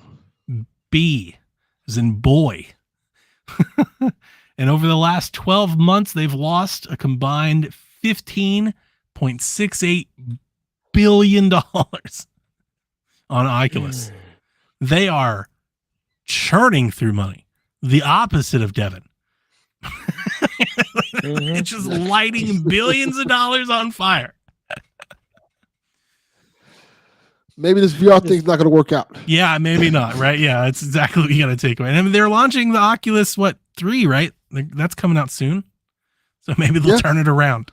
I don't think so. I think you're right. Probably maybe not. the VR thing just isn't going to take off. Yeah, maybe this VR thing is just a fad. Billions? It's not even a fad. To be a fad. Yeah. To be a fad, people have to buy it. Like at one point in time. Don't feel like if they came in buying it and they all. were like, we lost $75 million, but we believe we're going to make that up on the other end. I'd be like, okay. Billion? You lost $15 billion in a year? Billion? Yeah. Good on what? Yeah. What I game lost have we 15 seen billion. on Oculus that would make you think, how much did it cost to make Last of Us 2, we learned? Like $250 million? They lost 100 of those? What? They lost. How is that possible? On what? It's such an unfathomable amount of money. It is. Like on what game? What games? What hardware? What research? What? I want to know, like tangibly, what was the $15 billion? Microsoft is purchasing Activision Blizzard King for 70. Yeah. That's so much. I'm starting to think that this Oculus thing is just a money laundering scheme. Right. That's exactly what it seems like. It seems like they're just like shoveling costs from Facebook into it or something. Like, dude, Beat Saber marketing and stuff could not possibly cost $15 billion. They treating Oculus like 90s WCW. Like Resident Evil, like how much money did they have to cut a check to get Capcom to make Resident Evil in VR? It can't be $1 billion. Like it can't be. Like maybe what, 50 million? Like where do you get $1 billion from? And then where do you have 15 of them? I can't. $1 billion is so much money. Fathom. Yeah, it's unfathomable. I can't. Like I said, they are doing what Time Warner did with WCW. Like, oh, we lost all this money off of WCW, and it does. It turned out like, no, you lost their money off of other things. Just blamed it on WCW, so you can get rid of WCW. Put it over there in the WCW chart. Yes. Well, this business isn't doing so well. That's exactly what it seems like. Jesus, 15 billion. Could you imagine if Nintendo showed up to investors like, we lost $15 billion this year? Right. Somehow this is going to be a tax write-off, and he's going to end up making more money on top of this somehow, because that's how America works. Don't remind me of how the world works. Okay, not here. All right, let me fight that dread elsewhere. Not here. Let me doing that shit here on the pod. That's what I see. I'm like, you're losing 15.6 billion. I'm just trying to keep my lights on. What the hell? Keep his lights on. Dev, stop. Stop. Okay, absolutely not. We're not doing this shit, okay? I'm going to start playing some In the Arms of the Angel when you start going down these paths. Quit it. Poor, sad orphan Dev. Yeah, I know. Get your cup out. This is ridiculous, man. Please help me. Oh, bullshit. Get out of here. Yeah, even this news doesn't feel like that long, or feels like not that current. Tencent has bought Techland. So a week after last week, we talked about Techland has bought Lucid. And they bought Lucid Games, the players, they made Destruction All-Stars and stuff. Well, they came back next week and they bought Techland. And I don't know, I'm not on Twitter as much. I only log in through our account. I don't follow as much gaming stuff on Reddit. I do visit the gaming blogs like once a week. Like last week with Lucid, I'm going to say this. I don't know if you guys can tell me if this is true or not. It seems like nobody gives a fuck. Tencent can buy whatever they want and nobody cares. It seems like Tencent shows up every week. They're like, we bought this company and we bought that company, and nobody gives a shit. Nobody even responds. It's hard to even find articles about it. Nobody even covers it. I don't get it. I don't care, so I definitely don't get it. Okay. I'm in that boat of like, okay. So for anybody out there that's like wanting to be a stickler, they didn't buy them. They've bought a majority stake in them. So they own the majority of shares in Techland. Techland, for those of you who don't know, are most known as the developers behind the Dying Light series. They've also made the original Dead Island and Call of Juarez. Techland CEO says that Techland will retain full ownership of their intellectual property, their creative freedom, and they will continue to operate the way that they believe is right. And if you have followed any Techland news about how that studio is ran, that should make you very concerned because of how they think is right isn't that great. But I also feel like if when you get purchased, because I'm going to keep saying that because people can argue about, oh, it's just a stake. No, dude, when they own Techland, they can replace the CEO if they want. They own Techland. That's how this works. If you have to come out when you get bought in your merger and in your first statement, you have to say, we will continue to operate the way we believe is right. Maybe second guess who you sold the company to. Like if you feel the need to like put that in your opening statement, maybe you didn't make the right decision.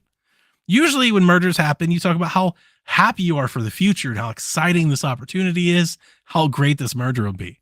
They're like, look, we're still going to be able to do what we want. Mm-hmm. We're still going to be able to do things the right way.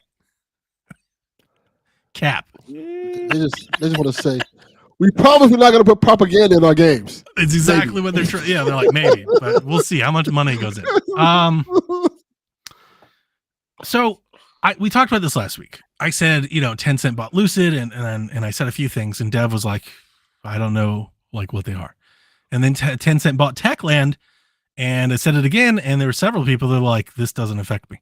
So I thought it might be a good time to just give a rundown of like who Tencent is and like what they're doing. Good idea.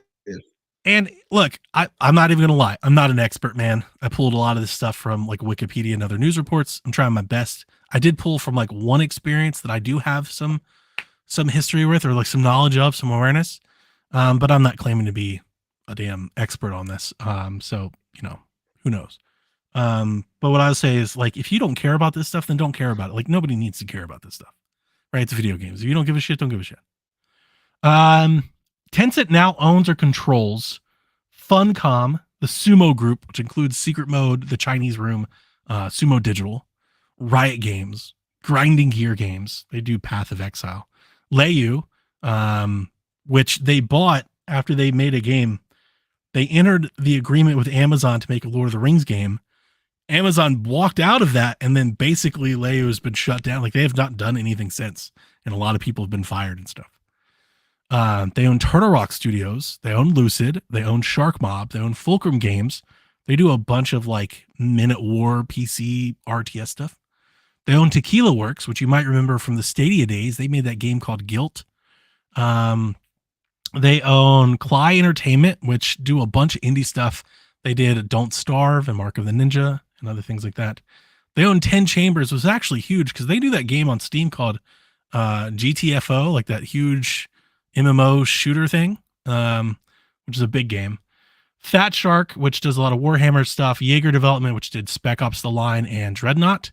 And they also own PUBG in China, which is huge because they've like cornered the market and made it like the thing. They've bought all of the rights of PUBG in China.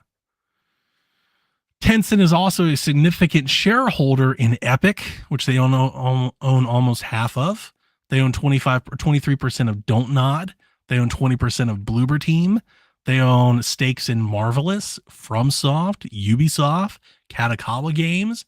They own a stake in Remedy. And those were just the notable ones. There's like 50 others that they own pieces of. So they have a lot of stuff that they're buying, and they're very much like putting the stuff in there. But who is Tencent, and why do I care, and why should anybody care if I can make a case? So Tencent is a giant like corporate conglomerate really in China. The reason I don't like them, there are like moral reasons to not like them. I don't like them for that reason, but that isn't like the reason that I don't like them. The reason that I don't like them is that they are like the cyberpunk corpo, like big business thing that everybody's scared of.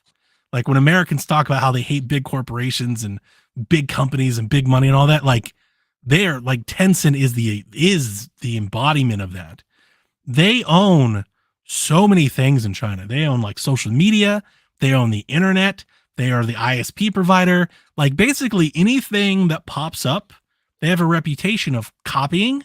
So like if somebody develops a software or a product or a service, Tencent will look at that, copy that, and then with their money, spin them out of business and then take over that market. Like they are the monopoly. They do it all the time. They have decades of patent infringement violations or regulations where they just blatantly copy something else. They own like WeChat, which is their communication app, which is almost ubiquitous in China, but also serves as like their PayPal, their Venmo, like they do all of the transactions. Very powerful company. They just own so much different stuff across so many different industries. They're just hard to compete with. If they just want to like, if they wanted to buy Activision, they could. If they wanted to buy Take-Two, they could. If they wanted to buy PlayStation, they could. Like that's how much money they could just do whatever they want if they wanted to. So far, they haven't really. The reason I think nobody particularly cares is in markets outside of China, they haven't done much to alter anybody's gaming habits. They haven't started making things exclusive. They haven't become a platform provider. In China, they do. They have their own gaming service, and it's like Steam, and it's like 5 times as big as Steam. And they control all the games that come through it, and they do all the services. It does cloud streaming. They are the cloud provider. Like they do everything. They're Valve in China. And as you guys know, or I don't know if you guys know this, I think you do, the consoles aren't very like ubiquitous or popular. Nobody sells millions of consoles in China. Like they are it. So I think the concern that I've had with them and their standing is the idea that maybe in the future at some point they become more of what they've done in China here, or they start to push that narrative. They want to enter a market like that. Like, and I don't think they could do it like with consoles being like what it is. But like if a console provider came for sale, I definitely think Tencent would be in on it. If we ever went to a move where gaming was more of a service, like a streaming service or a very PC based or whatever, I think Tencent could become a major player. Let's see here. I wrote down a bunch of notes, but I'm kind of just riffing off the cuff. Yeah, they've been accused or downright been guilty in regulations of just buying out complete competitors. Again, so like there's a big monopoly antitrust stuff here with Tencent in a lot of different industries. And in the gaming space, especially in China, they're mostly known for like their extreme pay to win model. They do tons of microtransaction stuff. That's what makes them tons of money. Like all of their games, they implement all of it. And even Chinese gamers talk about like to the extreme at which they do it. Everything, a lot of their mobile games and all of that, it's very pay to win. So I say all that to bring up like the business acumen. So let me ask you, before I get into any of the morality stuff, any comments or anything on that? No? Well, I knew a lot of that stuff because we talked about it. Me and you talked about it a little bit before. So I knew some of these things that you already talked about. Yeah. So, yeah, it's a lot. Maker of Chaos is in the chat. And he's helping me out here. He says they own Timmy Studios, which makes Call of Duty Mobile. They make more in revenue than PlayStation. Again, this has been a part of the Xbox thing when they've been talking to regulators like, hey, like like that was a kind of a part of like the judge's case when they were trying to say like the console business is just these two companies. Microsoft is like, not only are we behind Nintendo, we're behind Tencent. Tencent didn't even have a console. So yeah, it's kind of big.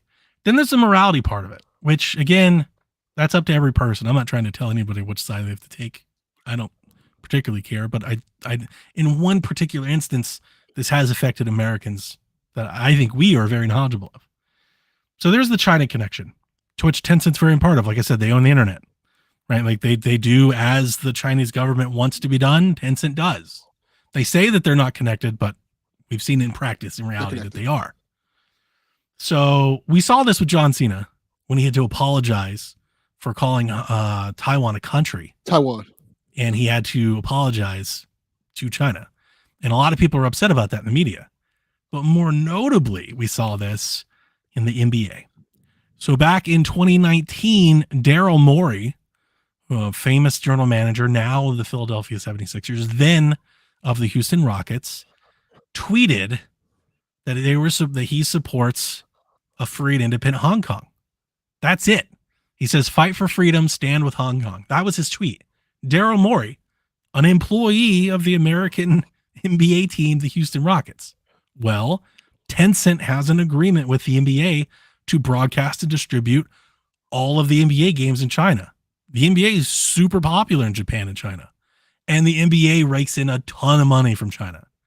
They were so pissed that a general manager, not even a player, a general manager of a team tweeted this. They boycotted the entire NBA in China, took all of it down, and forced them to apologize. Daryl Morey apologized, but it was kind of like not an apology. He was like, I wish I had done it differently. The owner of the team apologized. James Harden apologized. Adam Silver, the commissioner, had to apologize. Everybody apologized. And essentially, like what most politicians and Americans would see it as, kind of like bent the knee to Tencent and the Chinese government. Over, again, I want to stress, over an employee. Like, I know, like, for us being sports fans, like, we might know Daryl Morey. Dude, nobody the fuck knows who the general manager of any sports team is. And the entire Chinese government was like, absolutely not. So they took all the NBA stuff down. They took all the games down, all the commercials down, all the marketing down. They stopped payment of all monies. They canceled every NBA event in China. They literally just overnight, Thanos snapped the NBA in China. Cost the NBA millions of dollars.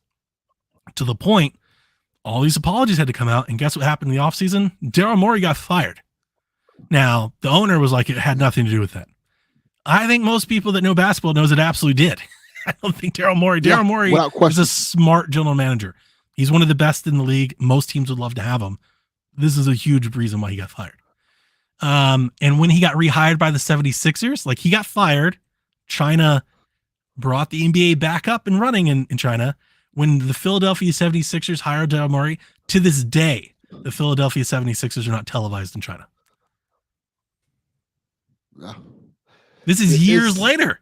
Like, I don't think anybody remembers this has happened, and that you still can't watch Philadelphia 76ers game. Like, that is government censorship. Yeah. It's scary, the impact that the Chinese government has on our entertainment. In terms of, like, the Fast and Furious movies, a lot of their funding comes from China. That's why when the John Cena thing happened, he had to, like, backtrack. Yeah. Because they're like, no, we're cutting this shit off immediately. You know, a lot of movies, when they can't get U.S. funding, they go to companies like Tencent and get the funding for their movies and stuff. And that's where the influence and that's where the problem. The Chinese box office has become a mandatory part. Like, we're talking about this right now.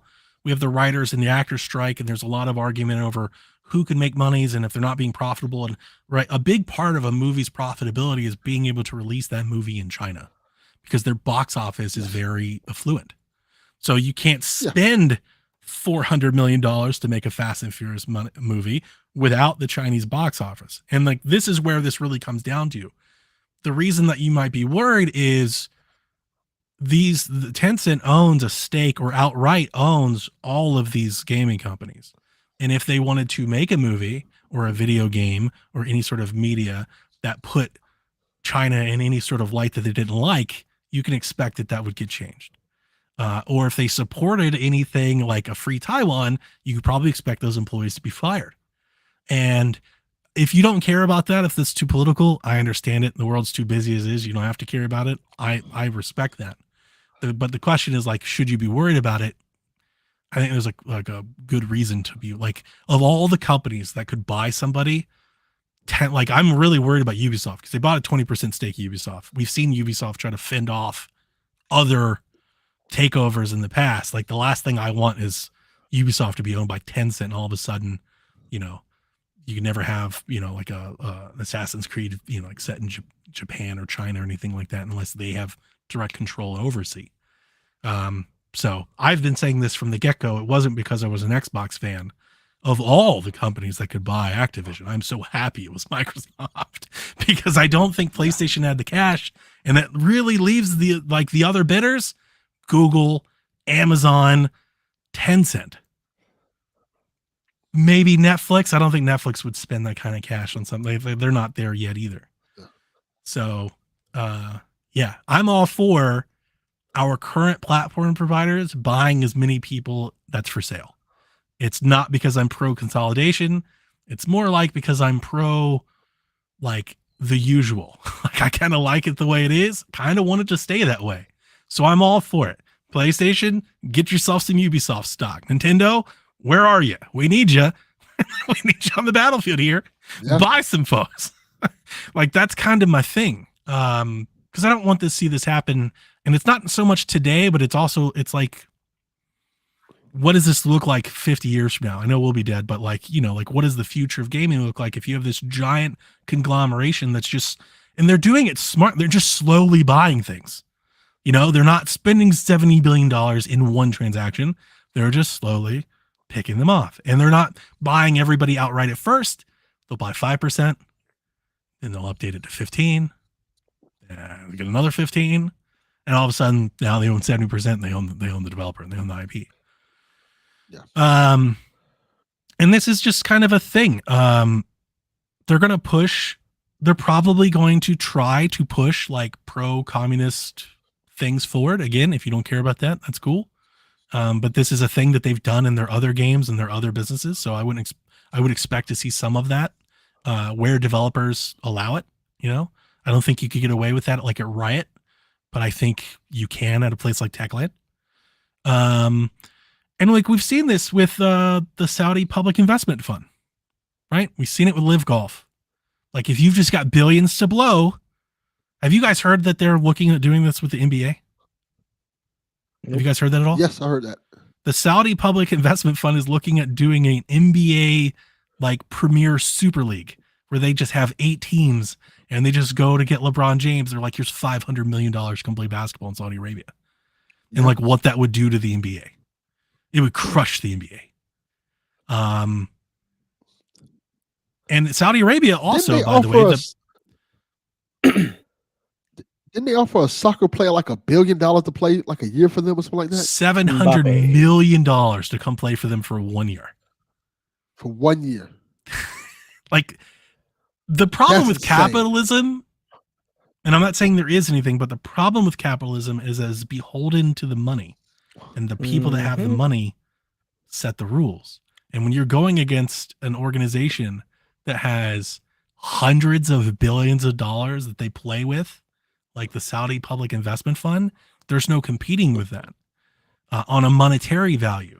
So at some point you have to ask yourself, like, are you okay with, you know, and this is, I know this is above video game. I don't mean to get super political. I'm just trying to put context of the conversation. Like, are you okay with institutions, leagues, organizations? Like, the NBA is an American institution. It's more than just the league, right? It's an American product that's been grown over decades, is embedded in all these cities. Are you okay with something like that being sold or partly sold or having input from the Saudi government? I just wish that all of these people would be like, all right, fuck you. China, you want to turn our stuff off? All right, we're out. See, that's the thing. You have to, if the players are going to take paying the him money, so much money, the only way that you can combat that is you have to be willing to make less. You have to be willing to say like, hey, I'm glad you're doing that. Go figure, like, go get your bag if that's what you want to do. But we're still over here and we're going to do this. And you just have to be okay that you're not going to have hundreds of millions of dollars. And the sad part with capitalism is that you build a society that values the money. That's my problem. That's so they're not going to with all of this.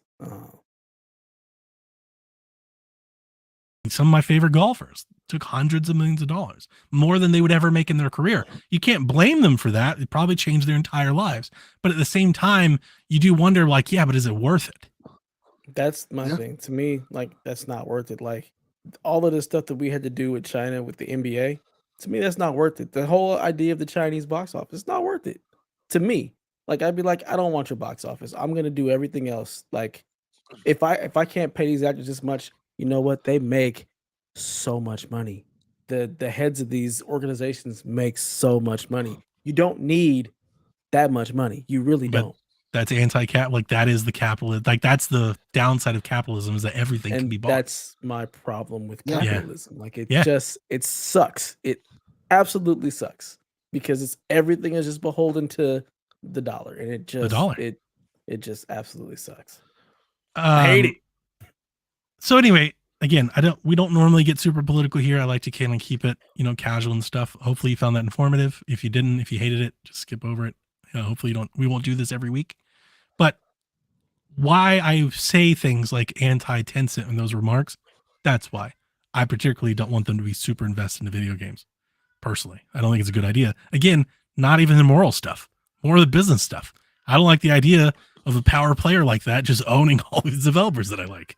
Because there probably will be one day, 15 years from now, where they're like, here's the Tencent streaming service, and you can only play these games here. And Donnie's be super pissed. I'd be super mad. Dying Light 6 exclusively on the Tencent gaming model. I'd be so mad.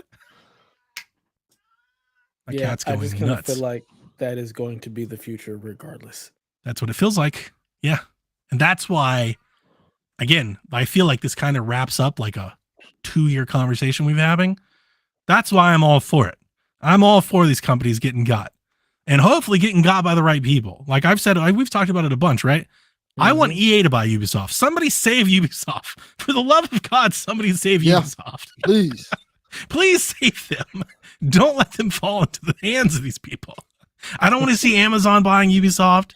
That's equally as bad, right? I don't want to see Google buying Ubisoft. Or Take-Two, or like, no, God, no. Please, Microsoft, spend. Please, PlayStation, get Bungie, get more, get Square. Let's get Capcom too. Like, I see it kind of rooting for the status quo.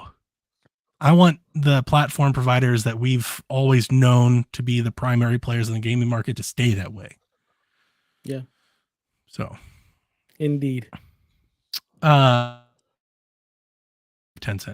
The ESRB apparently has proposed facial age estimation technology for parental consent in gaming. Now, they have come out today and said that's not quite the case. I haven't really dug into it, but I'm pretty sure it is. And where are they getting this idea from? Guess who implemented this? Tencent. Tencent does this in China. To adhere to Chinese curfew, when you play a game, it can tell how old you are and whether or not you're allowed to play it. Nah, fuck that, son. That sounds terrible. And here is the ESRB in response to the COPPA Act saying, hey, what do you game platform makers think about doing this here in the States? So now I have to own some kind of webcam to have some facial recognition. It'd be interesting to see what. Yeah. Get the fuck out of here. I don't hate the idea as like a parental option. Like if a parent wants to have a system like that, fine. Yeah. But in China, it's mandatory. That just is. Yeah. I don't like that. Yeah, I don't think it's very anti-American, right? Like, absolutely not. Dad, come log into the game so I can play. You're worried about all these devices and things hearing you, and now you're like, well, just check your age. Let's see if you're allowed to play Grand Theft Auto. I mean, if I shave, I look 12. So what happens then? Black don't crack. You're gonna be real screwed. Facial recognition software is terrible with persons of color. I love the idea of like going to the fridge and trying to pour a drink. And like the fridge is like, you've had too many today. Nope. Like, you motherfucker. You give my goddamn drink. You've had enough. I don't like the like I generally just don't like the path that we seem to be hurling towards. Am I alone? Is that old? Can we be the old man podcast about that? Dude, take It's me to called a mountain, the end of the take world. me off the grid. I told my wife that I'm done. My wife, so she's like, I tired of love it all. Chat GPT. I'm like, yeah, you do now. Nope. Until it stops, starts taking your jobs, starts replacing people, starts doing facial tech. I'm like, we are hurling, just barreling at what we've seen coming, what has been foretold for decades. Skynet. So many warnings, so many movies and books, and we are just so excited to get there. Like we just can't wait.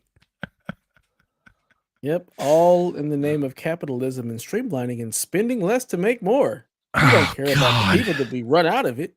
We don't care about those cashiers that no longer have jobs because we have bag it yourself. That's all AI is. It's just replacing people's jobs and things that they do. I have so the party that I went to this weekend, a lot of them are in the entertainment industry.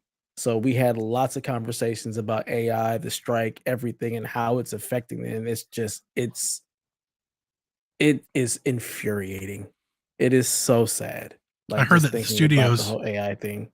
I listened to a podcast about the entertainment industry, and they said that they're specifically really staunch on the studios want the right to use AI to put extras in films, so they don't have to pay extras anymore. Yeah.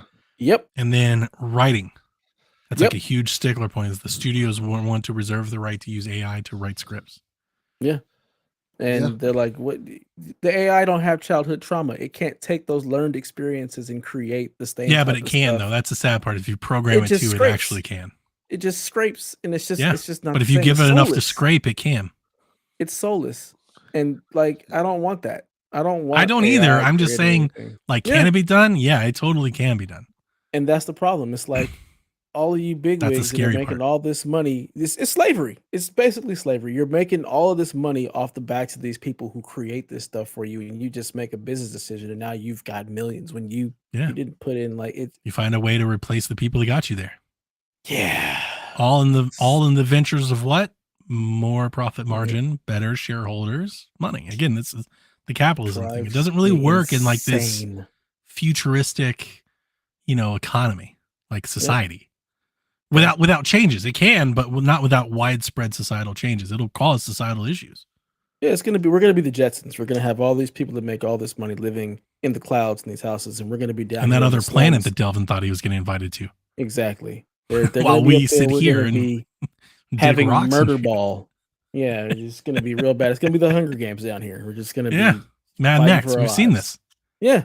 We've all seen this for so long. Horizon, like we've all been shown over and over and over again. We've played it. Let's go. Let's go right to it. No Can't problem. wait. Let's do it. Hundreds of billions of dollars. I hope it just goes the route of Terminator and the AI becomes sentient and just kills everybody. Just fuck it. You're all copper tops now. A couple more. The Access controller for PS5 will launch December 6th.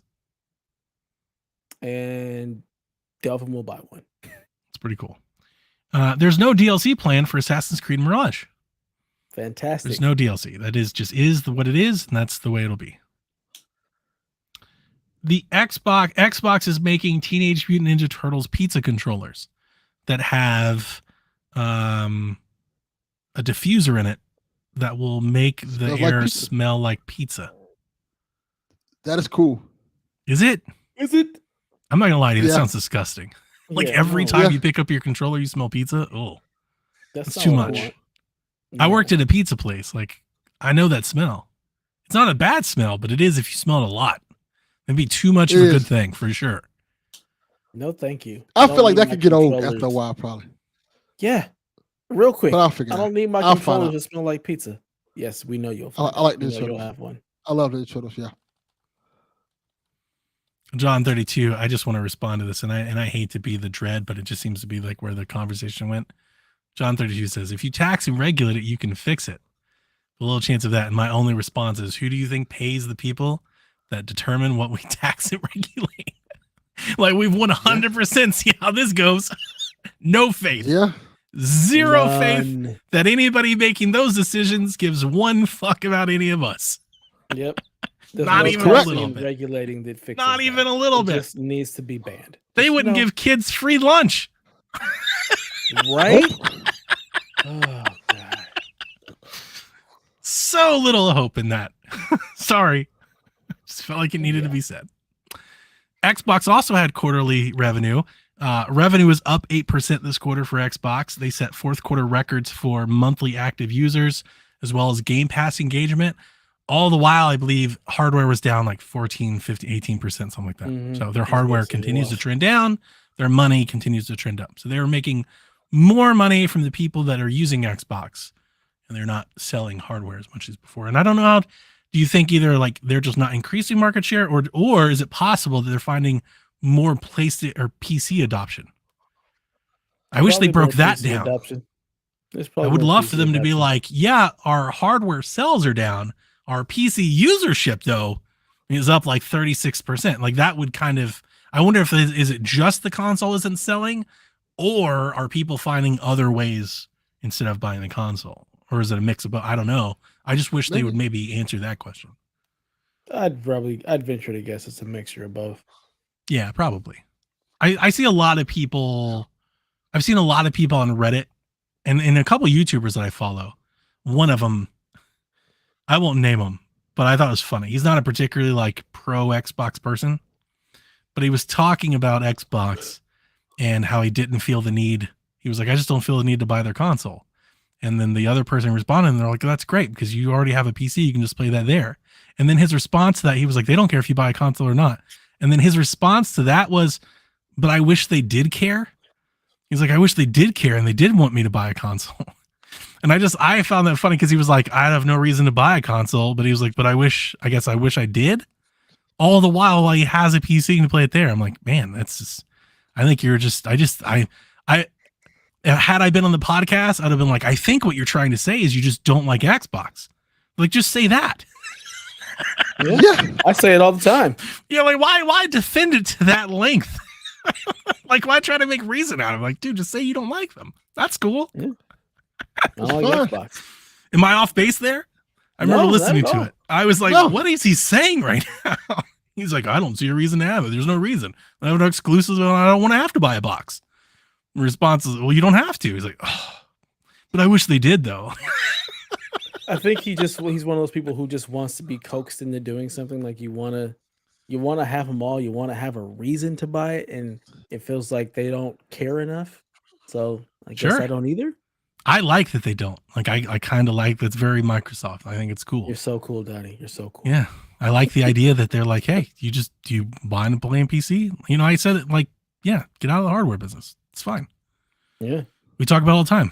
Microsoft makes laptops. You don't need them. You don't have to buy one to get Windows or Outlook or anything. Like they have a laptop if you want to buy it. I'd totally love that. They need to just do the Xbox Series S and then PC. Like it'd be interesting. Cheap box, I guess. And here's the PC. To quantify this, I think it'd be interesting if, just say, I'm not saying I want this to happen. I'm just saying, if all things were equal, and Nintendo and PlayStation did the same thing, I think there'd be a lot more people that would be happy to just have the one box than people that wouldn't. I think there would be people that would want all of them or want the box that they want. But if all things were equal and this was just how it was, right? I think tons of people would be happy. Like, oh, I've got a PC and I can just play all of my games on it. So like, I like that idea, right? I think what it is just that we have 30 years of conditioning in the console market to be resistant to that. I think is more or less what it is. Pick a side. Yeah. You know, you're going to get the same thing all the time. But yeah, anyway, I've seen a lot of that with YouTuber folks. They're saying like, you know, I have a Switch for Nintendo, I have a PlayStation, but I get all of my PC and Xbox stuff on PC. So I feel like that's becoming more of a trend. Yeah. As it should. Ubisoft has reportedly canceled a successor to Immortals Phoenix Rising. That's disappointing. It is kind of disappointing. I think the game is very good. I didn't like the writing as much, and I was hoping that they could fix it. I was hoping that like a sequel could make it better. I'm also upset that, not upset, because there's nothing to be upset over. We didn't know what it was. There's nothing to be mad about. But just like envious that so many other Ubisoft games have been pushed through. Skull and Bones. This is the one that they decided to cancel. We're still what the fuck getting you Skull guys and doing? Bones. This one? Why? What about Hyperscape? They put so much money into so- all the other failures that they couldn't keep up. I guess good so. game. Yeah, it's kind of a bummer. Oceanhorn 2 Knights of the Lost Realm hits consoles and PC on August 2nd. I forgot they were making this. So this is an iOS game that was made for Apple Arcade. It's like a Skyward Sword clone, a Zelda clone. And apparently it'll run 4K 60 on consoles, which it was kind of a janky clone. When I played it on iPad, I was like, yeah, like it's kind of like Zelda, but it's kind of not. I'm hoping the game, like the console version, gets closer to that experience. It actually feels like kind of like a Zelda game. That'd be great. Like, I'm interested. It's only like $30. I'm looking at images and I'm like, ugh, no, thank you. He said, "Oh." Did you get anything for Rude Days? I haven't done a really good job of keeping up with anything. So No, I didn't see anything from Rude Days. No. over under tonight. Rumor control, dude. Modern Warfare 3 should be revealed like any day. This shit is leaking everywhere. Energy drinks are out there. Commercials are showing up. Billboards are going. Like everybody knows Modern Warfare 3 has come out, and they've still yet to acknowledge it. They've still yet to say like, here's when the release date is. I wonder if they can't because of the whole Activision Blizzard merger nonsense. Like, I wonder if I don't that think has so. something to do with it. It'd be interesting. I don't think so. I don't know. I can't explain it. I think maybe I'm wondering if their date is somewhat fluid and they're trying to hold off as long as possible. Maybe, but I don't know. Maybe they just don't want to announce it yet. Maybe they're like wanting to figure out like where the rest of the fall is lining up. Yeah. You know, I don't know. There could be lots of reasons, but it's got to be soon. Like if we wake up tomorrow, like happens so often on this pod, we wake up and see some giant news we can't talk about for a week. We wake up tomorrow morning and it's like, here's the trailer for Call of Duty. I would not be surprised.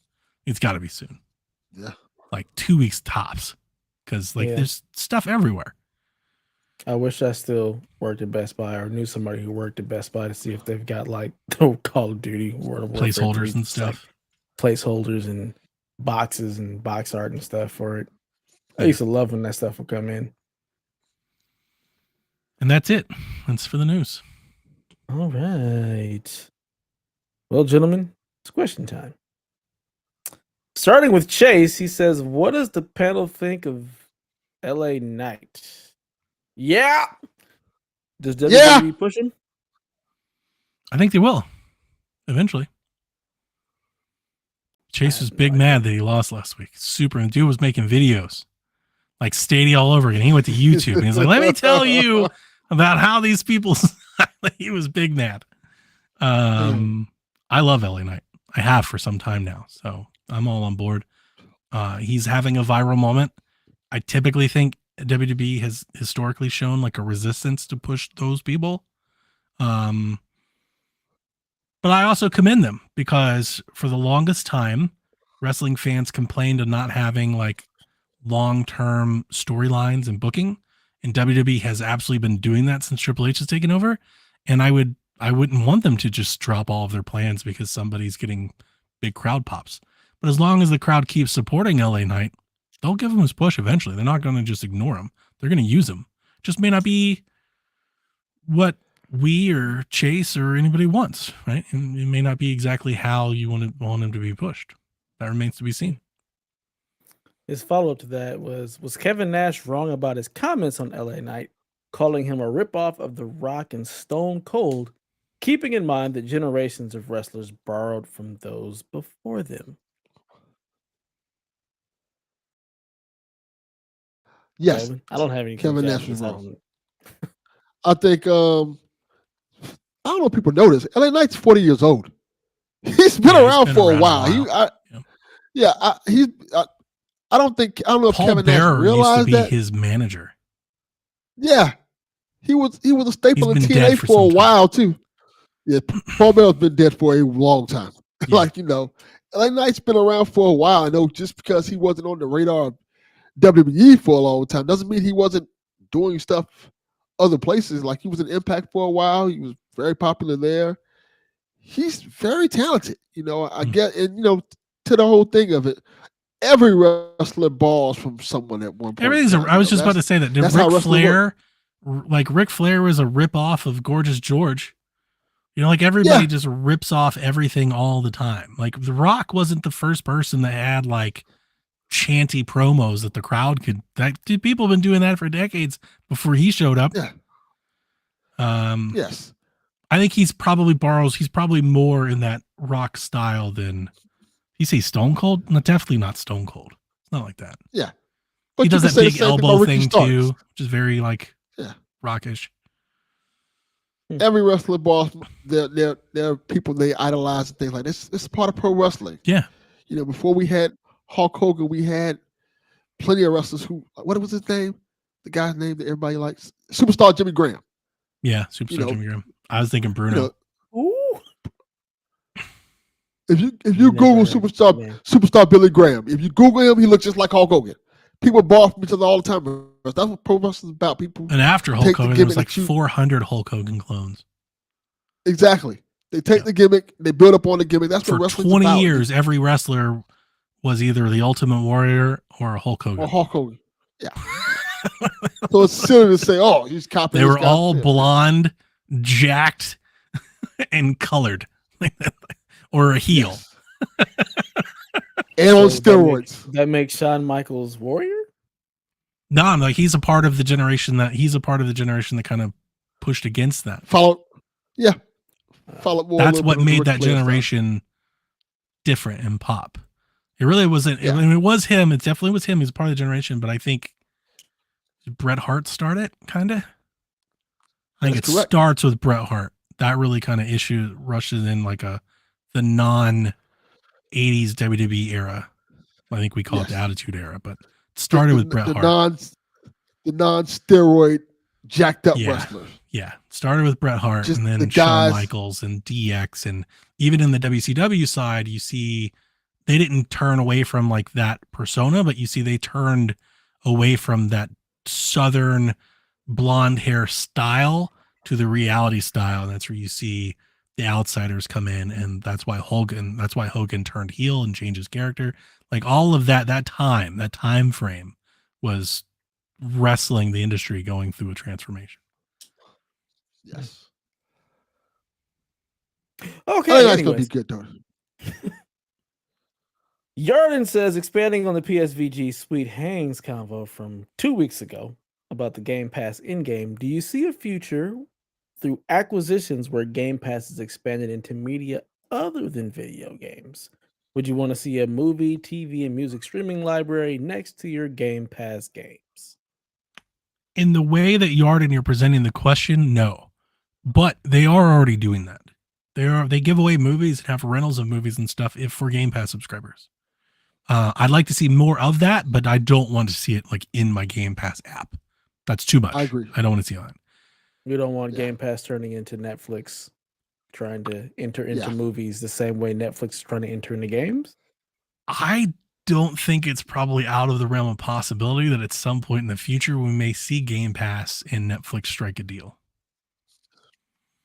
And the reason that I say that is possible. I've thought about that for a while. The reason I say that is like Xbox's past, they've been really quick, especially like in America with Western corporations.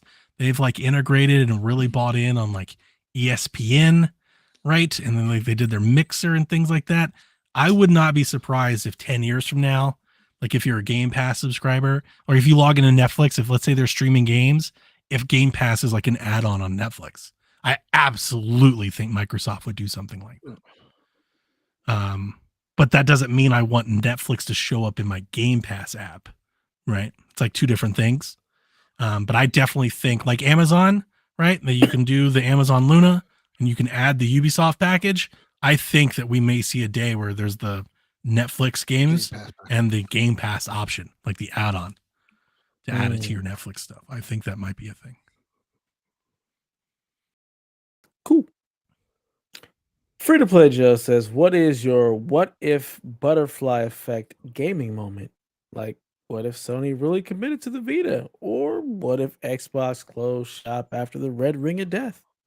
What if Sega won the gaming wars? The Hmm. one I That's a always really good go to. question. Let me ask you, did Sega not win the console wars? No, Like, I didn't. realized that they died and went away, but like, it wasn't because of the Genesis and the Super Nintendo. Did the Genesis outsell the Super Nintendo? I honestly don't know. No, they lost No. it in the Genesis era. Okay. That was All right. when they lost because Sonic just could not outdo Mario. That was my That's impression. I just wanted to basically be what it boiled sure. down to. There's a whole documentary wouldn't say that's that- really, really good on it. I think I watched it. I just don't remember. Yeah. It was that, and then I read the book, pivoting to, not the Dreamcast, the one before that, the Sega Saturn. That is That's what what I was really. going to say. See, that's what I was what thinking. In my really the head, nail when in I the was coffin. thinking, did they win the wars? I was like, the Genesis didn't like bankrupt Sega. The Saturn did. Like, I was thinking It was the Saturn. later. Yeah. Mhm. Yeah. Yeah, Sonic couldn't keep up with Mario. They released a Saturn. Saturn had like no games. It did anything. And then Dreamcast basically followed suit, and that was the end of them being They in outsold console. Genesis by 20 million units. Mhm. Yeah. Which doesn't sound like a lot by today's standards. No. PlayStation's regularly outsold everybody by more than that for Mhm. God, almost 2 decades now. If I remember correctly, the nail in the coffin was the Dreamcast was just like was it the Dreamcast or the Saturn was just stealth launched? It was a What else? They just like It was Dreamcast. Dreamcast was like, Yeah, and it's out Dreamcast today. launched that day. Mm-hmm. yeah, It was hard to get. nobody I was think the thing prepared that for- killed Dreamcast was It was also piracy. more expensive. It was the piracy and the fact that it was more expensive than the PlayStation Yeah, 2. people when it started came out. bootlegging Dreamcast shit like Yeah, first and year. there That weren't any killed the games. platform. Well, that's a big reason why. Software devs were like, nah, we're not making games for this shit. You built the system off Windows CE, and now we're gonna pirate everything. Yeah. Which is why games companies were hesitant to really support PC. And have been. Yep. Piracy. I know my PlayStation 1 was modded. I could just burn games and play them. It was great. I had a modded one too. I don't know. What if moments? That's a pretty good question.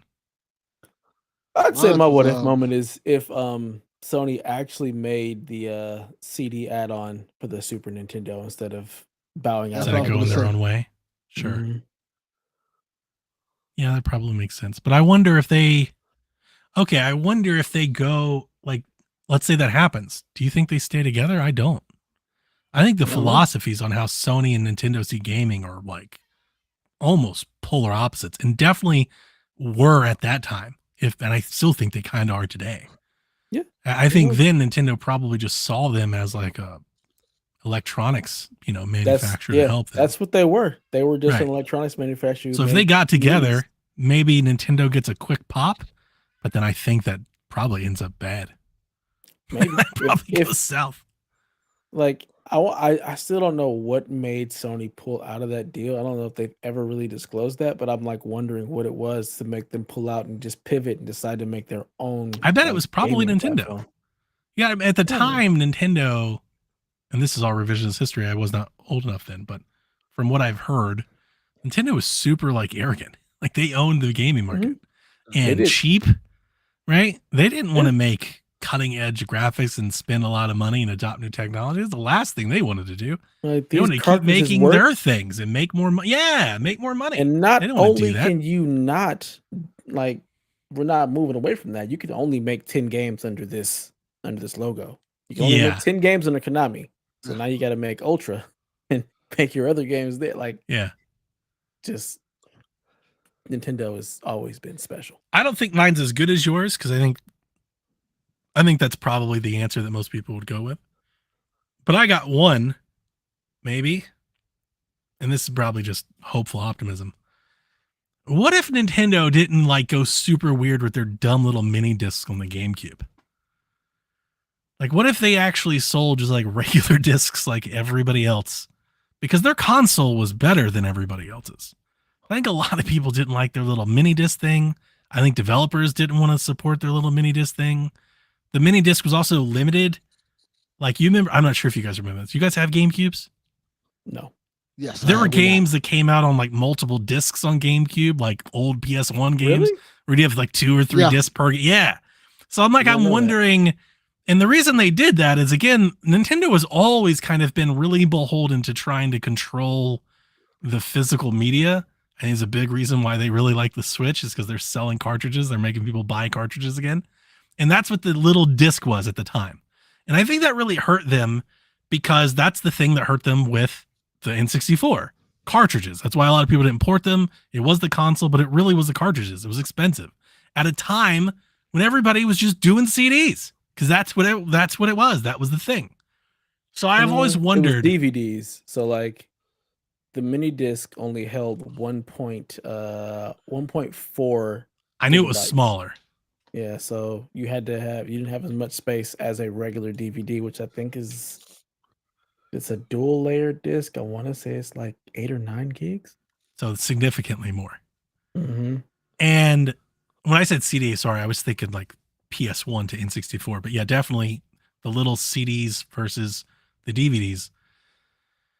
And I just like, I think it held back the GameCube, which if you just evaluated it objectively off what it like technically was capable of, was a really awesome little piece of hardware, especially for its size, like just significantly punched up above its size compared to its counterparts. I wonder if they just got on board and offered the same thing that everybody else offered.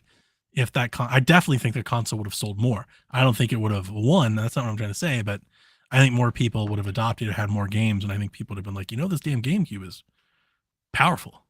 That was the last time Nintendo had like third-party, like real third-party support, and they didn't have as much of it because of those stupid little CDs. I didn't like the controller. I think it might be my favorite controller. I hate that controller. I know it's a wild thing to say. I don't think that's a crazy thing from Nintendo fans. No, I think a lot of Nintendo like fans that. agree. A lot of Nintendo fans like the controller. Yeah. The only thing about it is it didn't have the left bumper. That's the issue with that. It needed a left bumper. It had the 2 triggers and a Z button. The right bumper was the Z button. There's no left bumper. Yes. The fuck? There's it. Yeah. So but I'm going to tell you this, and I know you're not going to agree and you're not going to like it, but I believe this completely in my bones. The face button layout is the best face button layout that has ever been invented.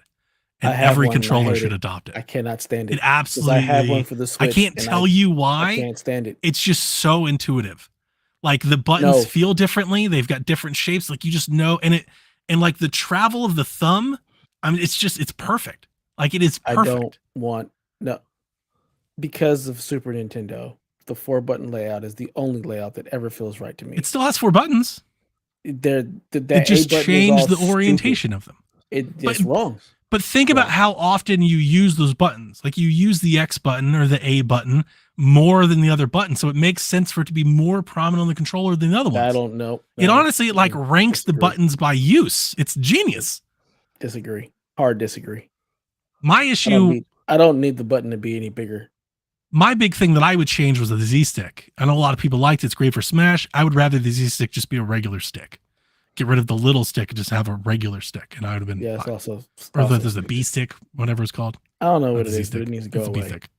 Hated it. Delvin looks asleep. I'm right here. I'm waiting for y'all to finish. You with us, man? Are you here? Y'all done took all my answers, so I got. Y'all done took all my answers, so I got another one.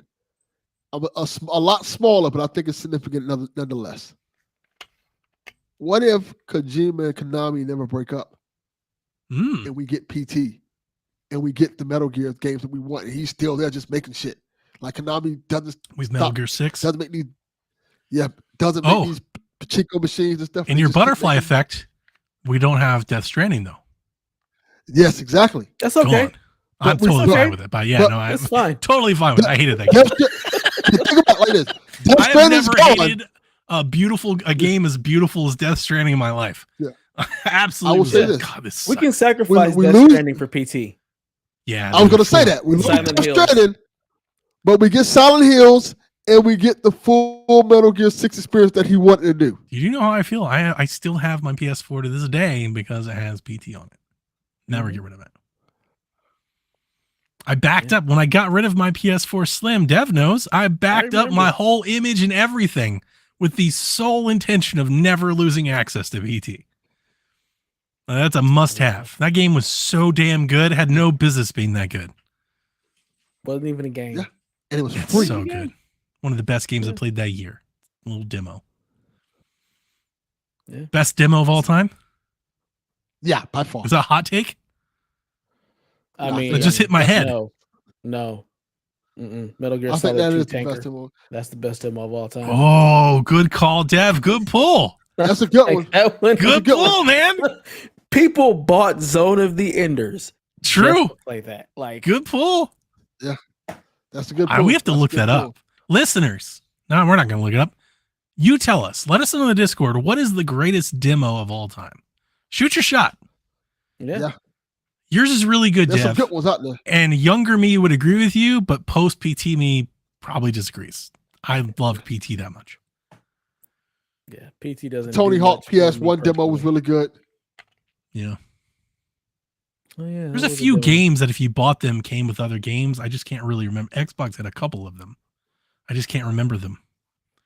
I'd have to like Google it, and I don't want to. Yeah.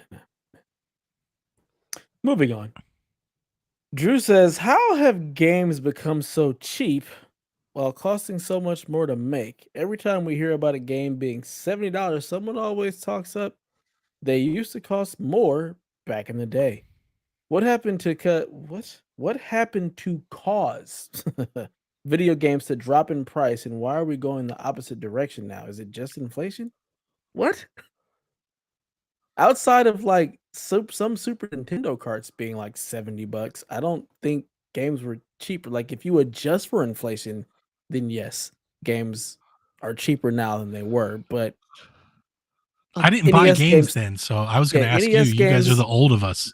I don't NES know. games were at 50. They started at $50. That's what NES games were. Then with the PS2 era, they went to 60, and now in the PS5 era, they went to 70. I think some NES, some Super Nintendo games were almost $90.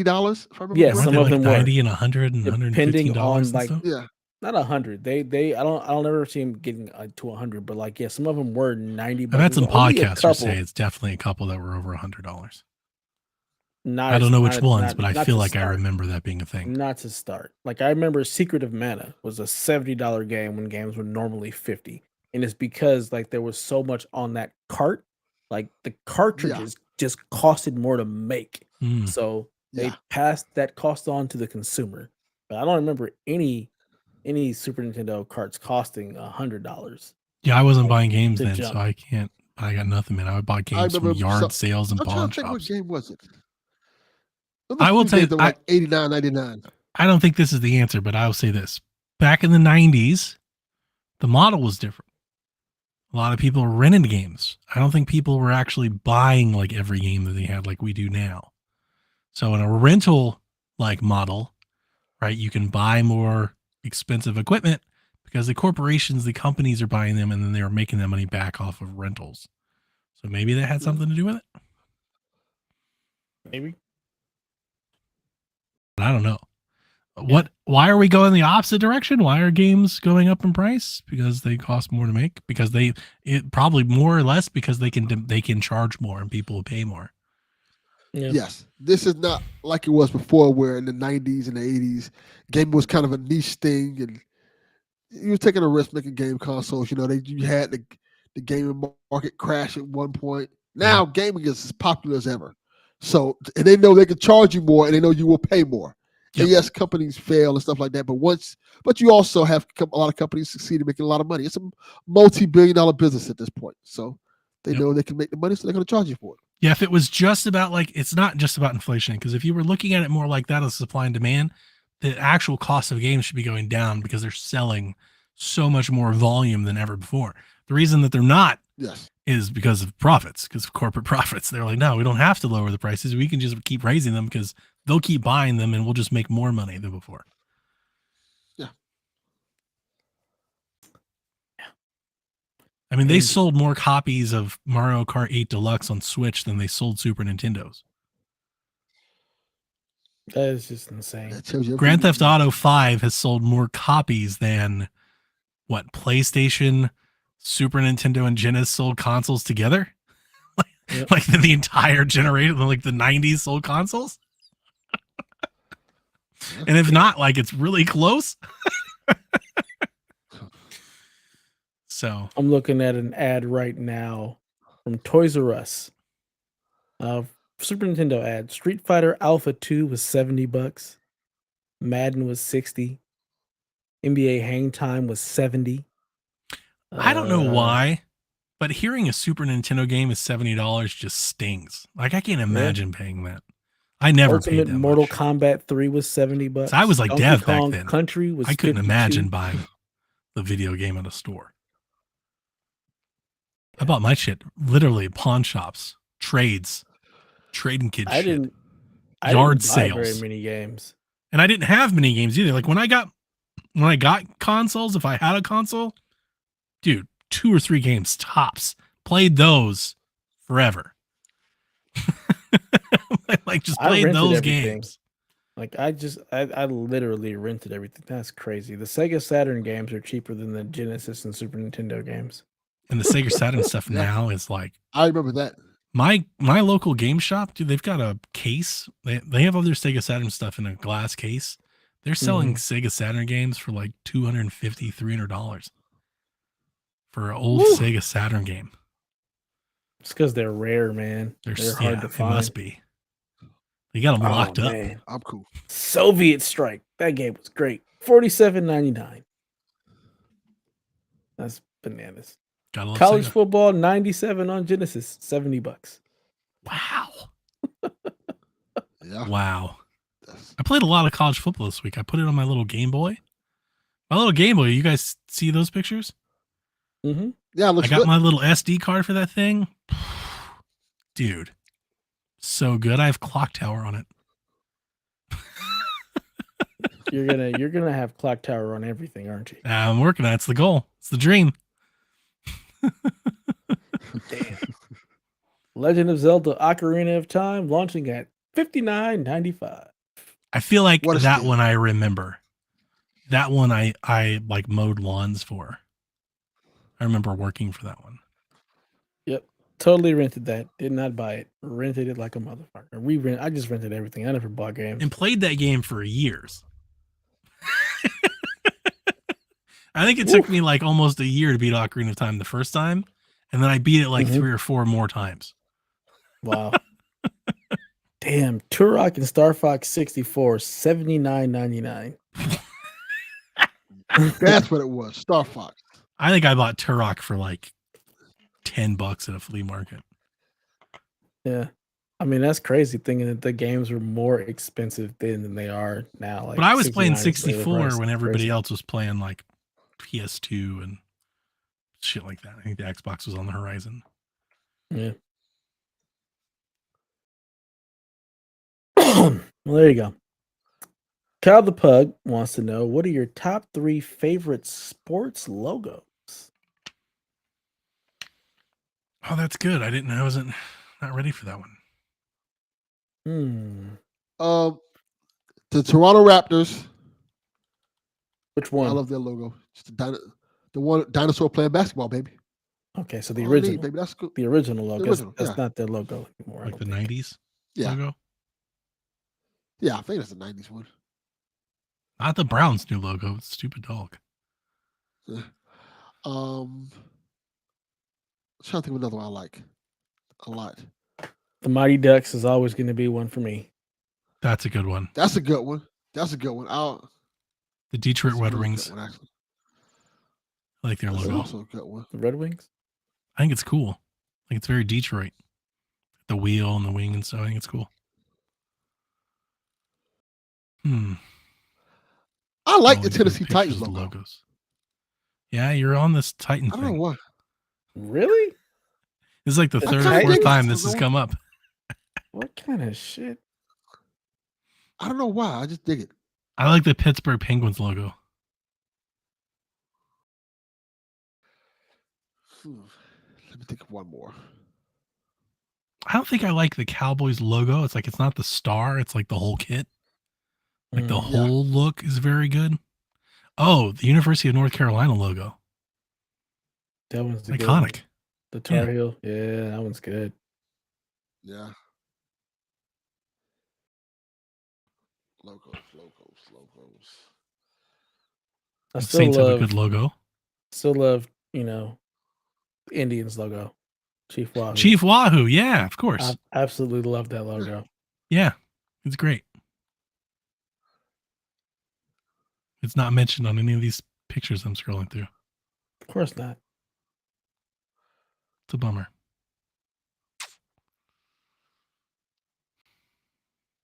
The Yankees logo, I guess. I don't particularly like the Yankees, but it's a good logo. It's so basic. Too basic for me. Is it the logo, or is it just the team has made the logo look better than it is? I'm gonna go Like with the the team makes history of logo the look has better, elevated the logo. Yeah, absolutely. Because I mean, it's just an That's NY. probably- It's nothing really special to it. I like the Let's San put on a Jose hat. Sharks logo too. No, it's just you're just thinking rap in the '90s. That's what you're thinking of. Just the Yeah, that's NY, probably what it everybody is. wearing New York hats. This list says the Rams, and it's not a logo. It's just their helmet. That's not a logo. This No, it's is not hands down. This is the best. Chief Wahoo. Okay. And I wish I This had my is hat. Fantastic. You pulled mine out too. Mm. Oh, it's over there. It's on the sauna. I like the old New England Patriots logo with the dude that was You down like in the line and stuff. Yeah, that's not a bad. I'm not surprised by that at all. I think that shit is so ugly. What? Yeah. No, that's so much better than the new one. Do you like The the Baltimore Corsair Orioles logo. for the Buccaneers? The old Corsair with the knife in his mouth. Do you know they're bringing back the creamsicle things? Good. They're wearing those this year. Good. Yeah. I wish I did more prep for this. I feel like there's got to be something I'm just not thinking about. I keep seeing the Bulls logo. I don't like the Bulls logo. Like the logo? Oh, good. The logo is classic, but I don't know if it's a good logo. I like the Miami Dolphins logo. I like the older one than the reversion, but I like the Miami Dolphins logo. The logo's cool. Dolphin, yeah, that's a good one. Just makes me think of Ace Ventura. I like the Supersonic logo, like the city skyline with the I was tower. thinking about that one. I like the basketball thing. That's good.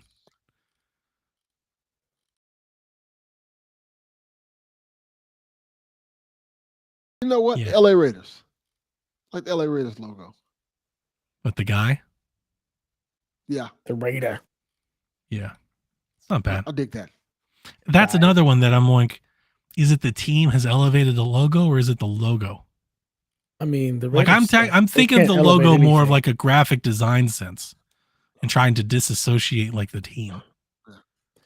I mean, you'd want to disassociate the Raiders with their logo because they suck. They've got Super Bowls and stuff. They're not like Browns bad. They got like one. They're like, and that one nobody even thinks about. It was a whole different team. They're the Las Vegas Raiders now. That was Oakland. Doesn't even count. And not even the same the team. stuff travels with them. It is the same team. It's a franchise. Nah. Yeah, It is. still travels. Yeah. Nah. Yep. that Look, stuff as somebody travels. from the other side of the bay, I have no respect for the Raiders. They can kick rocks. Fuck them. You can not like them. It doesn't mean it doesn't travel. Oh, I can disrespect it. It doesn't exist. Those wood rings, you don't have any. Dude, yeah, if I disassociate it, like Chief Wahoo is a great logo. Just on its own, it is a great logo. I love It it. really is. People love cannot it. like it and they say it's racist and whatever, but it is a good logo.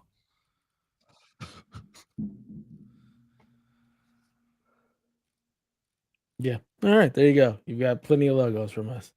I hope that helps Kyle the Pug, Delvin's favorite friend. I like the Vikings logo. Fuck. Really?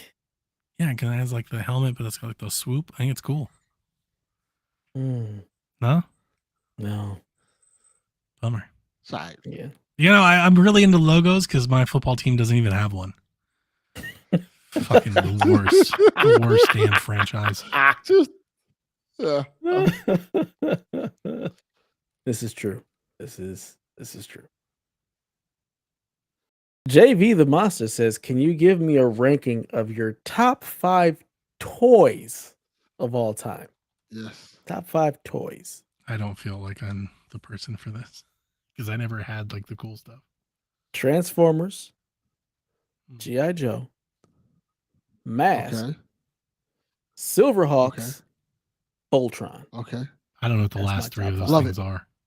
I love it. Transformers, G.I. Joe. This is where it gets hard. You know what? I'm gonna go WWF figures that were like Mhm. big and made of rubber. That was hard as Yeah. fuck that you could knock a person out with. Yeah, Those were those dope. things were dope. Those were dope. Like the Stretch I can Armstrong remember- things. They weren't stretchy. They were just made of rubber and very heavy. Hard ass Fuck metal, somebody rubber. up with those. Oh my god. Yeah, I don't know. I guess I Yeah. don't know. I forgot what they called them. I didn't have a lot of Those toys. He-Man. I loved He-Man. You know what? The fifth toy. Just trying to think of cool toys that I used to like a lot. Like that I Super had. Soakers. Those were cool. Super Soakers do count. They count. Like Nerf guns. I never really had them, but I remember the commercial. Like in my head, I'm just thinking of commercials for stuff I never had. Mm. I never had that race car that like could flip over and like would wreck but keep going, and you could just like tumble Yeah, I know what you're downstairs and talking shit and about. just I keep can't remember going. the name of that thing. I never had I one of remember that. those. What about that Me neither. football that you could like throw a mile? You remember like that Nerf football that like Mhm. Michael Vick threw out of the stadium or whatever in the Yeah. commercial? Yes. Never had one of That was those a good either. one. Can't remember the name of that one. It's Nerf or nothing. Yeah, a lot of Nerf stuff. I never had Legos, so I got none of that. I mean, like Legos are definitely like Board games and the stuff don't count, right? top. Like I can't say Pokemon cards, no, not a toy. it's not a toy. No, Not a toy. that's not a toy. And like, is like Crossfire like a board game? I remember that commercial. It's a board game. It doesn't count as a toy. That doesn't count either. You're not taking it outside and playing with your friends with it. It doesn't count. What about like the goo stuff, like Play-Doh that would like come in like the goo thing, right? You know, like the Nickelodeon, like Splat Gak. was that a Gak? thing? Yeah, it's gag. I never Yeah, had one Gak of was a those. thing. I think Splat was a thing too. I never had That that. that was like past. Yeah, I wasn't getting. I'm just toys thinking when of like things were out Nickelodeon there. commercials when I was like 8. That's all I'm thinking about. I did have wrestling figures and like a little portable ring that they would fit in.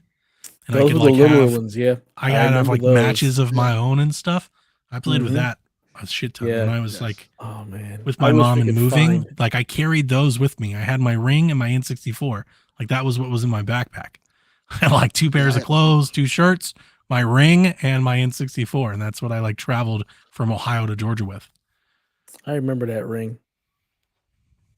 Yeah. Jack has one. I bought him one. He was younger. Oh, that's He cool. used to play the shit out of it too. Yeah. I don't know. I had bikes. Does a bike count? Toys were awesome. I mean, sure. I got really into yo-yos for a couple years. Like those yo-yos were cool. I had all like the different Duncan ones and stuff that you could collect, do tricks with. That's a toy. Yeah, that's definitely There you a go. toy. I never had Transformers. I don't think I really ever knew what Transformers was. I mean, when you said you didn't know the last 3 things that I mentioned, I don't know Yeah. what you were talking about. you never You heard said of like a Voltron? mask, like Jim Carrey, Voltron. like No. the mask. No. So Mask, I mean, think about when Mask came out, Delvin. So me and you would know that, but Yeah. that's like way out of his, because it didn't last very long. I think it's got like a Yeah. season and a half, maybe. So they were like, 2 it was like seasons. GI I have Joe. the DVDs. Yeah, it I was never like did G.I. Joe either. Transformers. Yeah. I think G.I. Joe, like I knew that G.I. Joe existed, but like I think G.I. Joe was like before kids of Propaganda. my age were like playing with toys. GI Joe was like from 84 to 87. Like that was when the Yeah, cartoon actually it's kind of ran. like old stuff. Like nobody played with G.I. Mhm. Joes when I was young. Well, they've been several versions of G.I. Joe, like literally throughout the 90s. But the main one that Yeah. everybody knows Yeah. and loves is the one from 84 to 87. The kids that I Mhm. remember, nobody played with G.I. Like nobody had G.I. Joes. Yeah, it was outside of your age group. Yeah. No, we did do Matchbox cars though. That counts. Sure. We used to have little tracks and we would do like races and stuff. That was pretty cool. Yep. I remember Well, that. Micro Machines. Did you have that? Oh, Micro Mm-mm. Machines. Man, those were dope. No, I didn't have those. Yeah, they were. What are those? Basically miniature versions of everything. A Matchbox. So yeah, but yeah, they had Matchbox. everything. Why would you Yeah. want smaller versions of it? they were just really cool. You can put them on a little track. They're cool. Very Oh, detailed. what about like fingerboards? Yeah, like the little like skateboards and stuff. They're called tech decks. Tech deck, yeah. We used to do I didn't those. I play remember those. that being a thing. Yeah. Damn, Micro Machines. You took me back with that one, Delvin. Pogs. I remember it. I mean, Is that more of a board game? that's I mean, first of all, nobody collected Pogs. You collected I the did. Slammers. Well, yeah, but you got to do both. No, because did you actually play Pogs? Yeah. Mm-hmm. Okay, yeah. See, I did not play Pogs. I just had a bunch of Slammers off the ice cream. No, we played. They're super cheap. I couldn't even tell you how to play. I didn't even know. I remember playing marbles too. Play. Boy. Dev talk about this poor shit, but Donnie was really living it. Yeah. like indeed. You want to swap poverty stories? I got them. We can do this, son. I'm poor now. we Donnie's like, Dev like, we had transfer. Donnie's like, I had marbles. Yeah, I did. Oh, dude. The best part of that, I remember I was in, it had to be maybe first or second grade. I think 95, 96 if I had to guess. I'm really bad with years. I'm usually always off by like a year or two. My mom bought me Lincoln Logs. And I was just like, what the fuck is this, man? Like all of my friends made fun of me. She was like, they're like Legos. I was like, but they're not like Legos at all. Like all my friends are like making jets and Batmobiles and shit. And I had Lincoln Logs. I was so mad. Yeah. Yeah, but I never got in on the craze. I don't really remember there being too many though. Like the really crazy stuff always felt like very like girl driven. Like Furbies and Beanie Babies and like the shit that like really took over, like Tamagotchi and stuff like that. I didn't really recall too many of those. Yeah, I mean that was we were playing like basketball and football and stuff like that. They weren't like toys that we were like jacked for. That was really video games. Was like that toy. Yeah, we had My Buddy for like our generation, but all that other stuff you mentioned, like we'd stopped playing with toys by the time that stuff came out. That stuff was super popular when I was. Yeah, for our generation, it would have been like the Kid Sister with the My Buddy, like Rainbow Bright, My Little Pony. Oh shit! I remember the oven. You could make like brownies and shit in. Yeah, I could never afford one of those, but I remember kids thinking that shit was cool. And you know what? It was. I don't know if this is a thing. Maybe you guys can tell me. I do remember wanting one thing. I remember the commercial. It was like a science set that you would like mix shit together and it would like foam and stuff, but you would like bake candy. Yes. You remember that? I know what you're talking about. You would like have like little beakers and stuff. It was like a science set, but you would make like gummy worms and it had like a horror commercial. Mm-hmm. I'm seeing the commercial in my head. I remember wanting one of those and never getting one because I thought that looked really cool. Dang. Because of course, even when I was little, I was definitely into like all the horror stuff, and I just thought that looked awesome. Oh man, the Creepy Crawlers toy maker. Oh man, Bug Waffle Maker. Oh yeah, that was good. Creepy. What did you say? What are they called? Creepy Crawlers. Creepy Crawlers. Yeah, I'm seeing the box now. Yeah, I thought that shit looked dope. I remember the commercials. Wanted one. That box is so cool. How good that box is. Yeah. They don't make toys like they used to, man. They used to have so much better marketing and toys in like the 90s were so much better than what we have now. Do we have like really popular toys now, like new stuff? There's not like outside of like really like young children, you know, like that you can really market to, like 5-year-olds. Like outside of that, like my daughter, she hasn't wanted toys in years. You know, she wanted a cell phone, not toys. Yeah, my son wants toy market. Transformers. Really? Wow. He wants Transformers, Sonic toys. Now, Jack got really into the Mario stuff when he was a little younger. Like, but that was like the first time that we really started getting Mario toys too. Right? Like I never grew up with Mario and Zelda toys. That wasn't a thing. That was right. But Jack did. Like he had Mario Lego and the Amiibo and like he loved that shit. Yeah. So there's a bunch of Sonic sets out and Mario sets that my son wants, but Transformers is like his thing. He's got a bucket full of Transformers, and that's based off my wife showing him the movie one time and then her telling him that your dad has a bunch of cartoons, and that just set him off. So that man loves Transformers to no Good end. job. It's Yeah. awesome. Can't forget the Ninja Turtles. Those toys were also dope. Oh yeah, they were. Never had one. Did you guys have Bop It?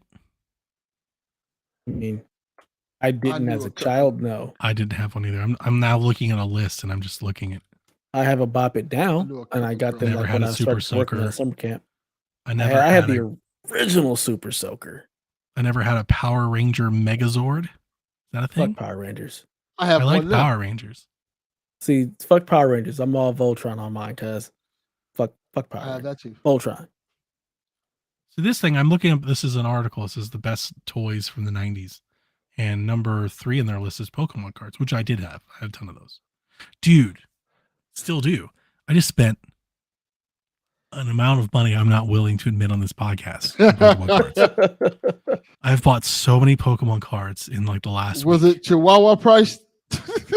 No, not quite, but it's a lot more than like what people, like console amount of money on Pokemon cards. Yeah. Ugh, these Because things they are suck. releasing, there's a new set coming out soon, and just released in Japan. There's a new set coming to America in October called the Pokemon 151, where they are doing like an homage to the original base set, but they're bringing all the stats and everything up to speed with like the newer gen of cards. And you guys remember, I'm not sure if you remember, but I'm sure I talked about this podcast. They announced last year that they were coming out with like a premium set called Pokemon Classic that comes with like a board and everything that I'm planning on getting I as remember well. that. So these are going to be like a companion to one another. I'm going to have the Pokemon Classic set with like these new old cards. And like that's going to be like my Rosetta. Like that's it. That's my time capsule. That's my Pokemon card set. I'm buying that and then that's it. I've got a tackle box in my garage full of GI Joes. There's my Nice. time capsule. Tickle I Me take Elmo. I take remember back that 90s shit cards. being I take huge. back 90s toys and say, Yeah. screw you. It was actually 80s toys that I liked. I looked at the 90s dude. toys list. I'm like, I didn't Thanks. play with none of that shit. I didn't play with none of those. All of the Tickle toys Me that I Elmo? played with, no, Spice Girl Absolutely not. dolls. absolutely not. Did you have Floam? No. The fuck is Floam? So like we It's like had the Cabbage Patch Kids. We had the Garbage Pail Kids. I don't think that's worth like. yeah. I had Garbage Pail Kids packs. I don't think Uh, having Cabbage Patch Kids is something to brag about. Simon. Simon, absolutely. Simon, Glowworm, the Viewmaster, Koosh Balls. Did you guys have Laser Challenge? We had laser tag. Yeah, laser tag. Yeah. I This think looks it's the like same thing. it says a shoot back droid. No. It's a, I know what you're talking about. That was the evolution of laser tag. You have to shoot a little droid that moves on the floor. We had laser tag. Yeah, we just shot each other. did you have hit clips? No. I remember hit clips. What? Do you remember hit clips, Dev? They I came out in don't the know 90s. what early this 90s. was. Well, hit clips were there were these little cubes that you could collect that played little pop songs on them. They sucked. Like they played No. like little 30-second clips of pop songs. Like they had like Britney It says Spears. They had hearing the same 15 seconds of the Spice Girls was awesome. Before Absolutely. MP3s, there were hit clips. This sounds like Yes. the worst idea. They sold this shit? They sold it, and you would collect hit clips of your favorite Of artists. course we would. Rollerblades? Is that a 90s thing? Mm-hmm. Yeah, I had rollerblades much later in life. Like I had roller 1999. skates. We had the four wheels, not the. I had a inline. skateboard. I had one of those as I well. was like, Furby. Power I'm a wheels? Ninja Turtle. We had big wheels. I didn't we have had power. to- we I had had a big big wheels. wheel. We didn't have power. See, I wheels, just got your guys' hand-me-down shit is all I did. basically. Like when Pretty you much. guys were done with toys, that's all I had a big wheel. I remember having a big wheel. Those are rad. Oh man, Masters of the Universe. Those toys were awesome. Did you guys have moon shoes? I remember I them, didn't but have no. those. Did you have, I know you didn't know that. Polly Pocket? I remember Polly Pocket. But I remember it. Yeah, Did you guys have a Talk Boy? I had one. My cousin had one. I didn't have I one. always wanted one watching the movies, and here's the funny thing. I don't think I ever knew that they were like real. I thought it was just like a movie thing. It wasn't until much later in life that like I was like, you could actually buy one. Yeah. I don't even Keep know But what no, it I change, never- you filthy animal. Yeah, I The never Home had Alone one. device. But I always thought it was fucking cool in Home Alone. Yeah, Home The Alone. little toy, the little recorder Macaulay Culkin had that he was talking into, changing his voice. You know, I never realized that was anything other than just a recording device. I just Yeah, Talk the Boy. Talk Boy. Didn't realize that. Never Was- heard of it. It was pretty popular. Today, years old. I had soccer boppers. I had those. I had those two. Ooh. I used to beat the fuck out. Sock and those. boppers. They were I like, thought you said soccer boppers. I'm like, what is soccer bop? yeah, But they like sock 'em, punching yeah. gloves, but you blow them up. Mhm. I had those. Yeah. Yeah, But those were like beat $5. the hell out of people. Yeah, beat the shit out of each other. See a Mike Tyson fight, go outside, beat the shit out of the neighbor. Yeah. You want a box? Those toys were not safe. That was Fucking every people up. kid's worst nightmare in 1996. I already boxed Mhm. like adults. For real. You want a box? Yeah, I don't recognize half of these things, guys. I don't know what a Betty spaghetti is. I don't know what that Never is. heard of that.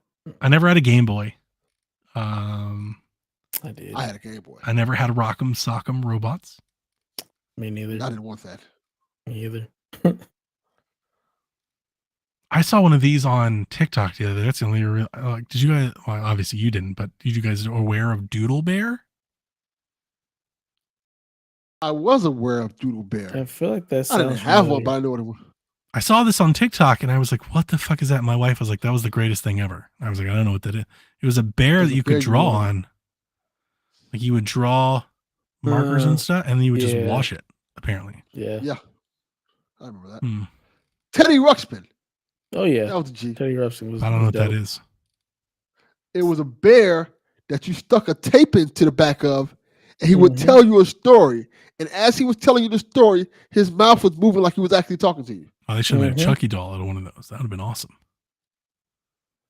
That'd been terrifying, but Yeah. Would have okay. been great. Did you have one of these electric dog robots? I had sounds one from the familiar. flea market that was like $5 that you put like batteries in and it would park and walk behind you, and then it would flip randomly. It was a piece of shit. I Mhm. remember having it. All of my things were action figures. So G.I. Joe's, Transformers, Star Wars toys. Those were like the things that I had. Barbie's real big. Yeah. Movie is All too. right. We've had our fun time with toys. Let's get to the rest of these questions.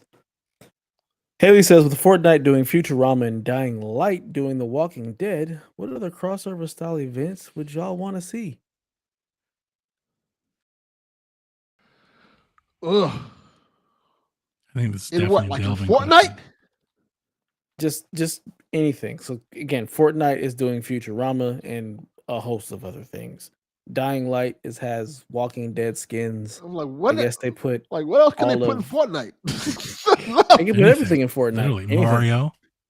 But it doesn't have to be in Fortnite. She's saying, what other crossover style things would you want to see? Like Dying Light having The Walking Dead, or them putting the boys in like Warzone.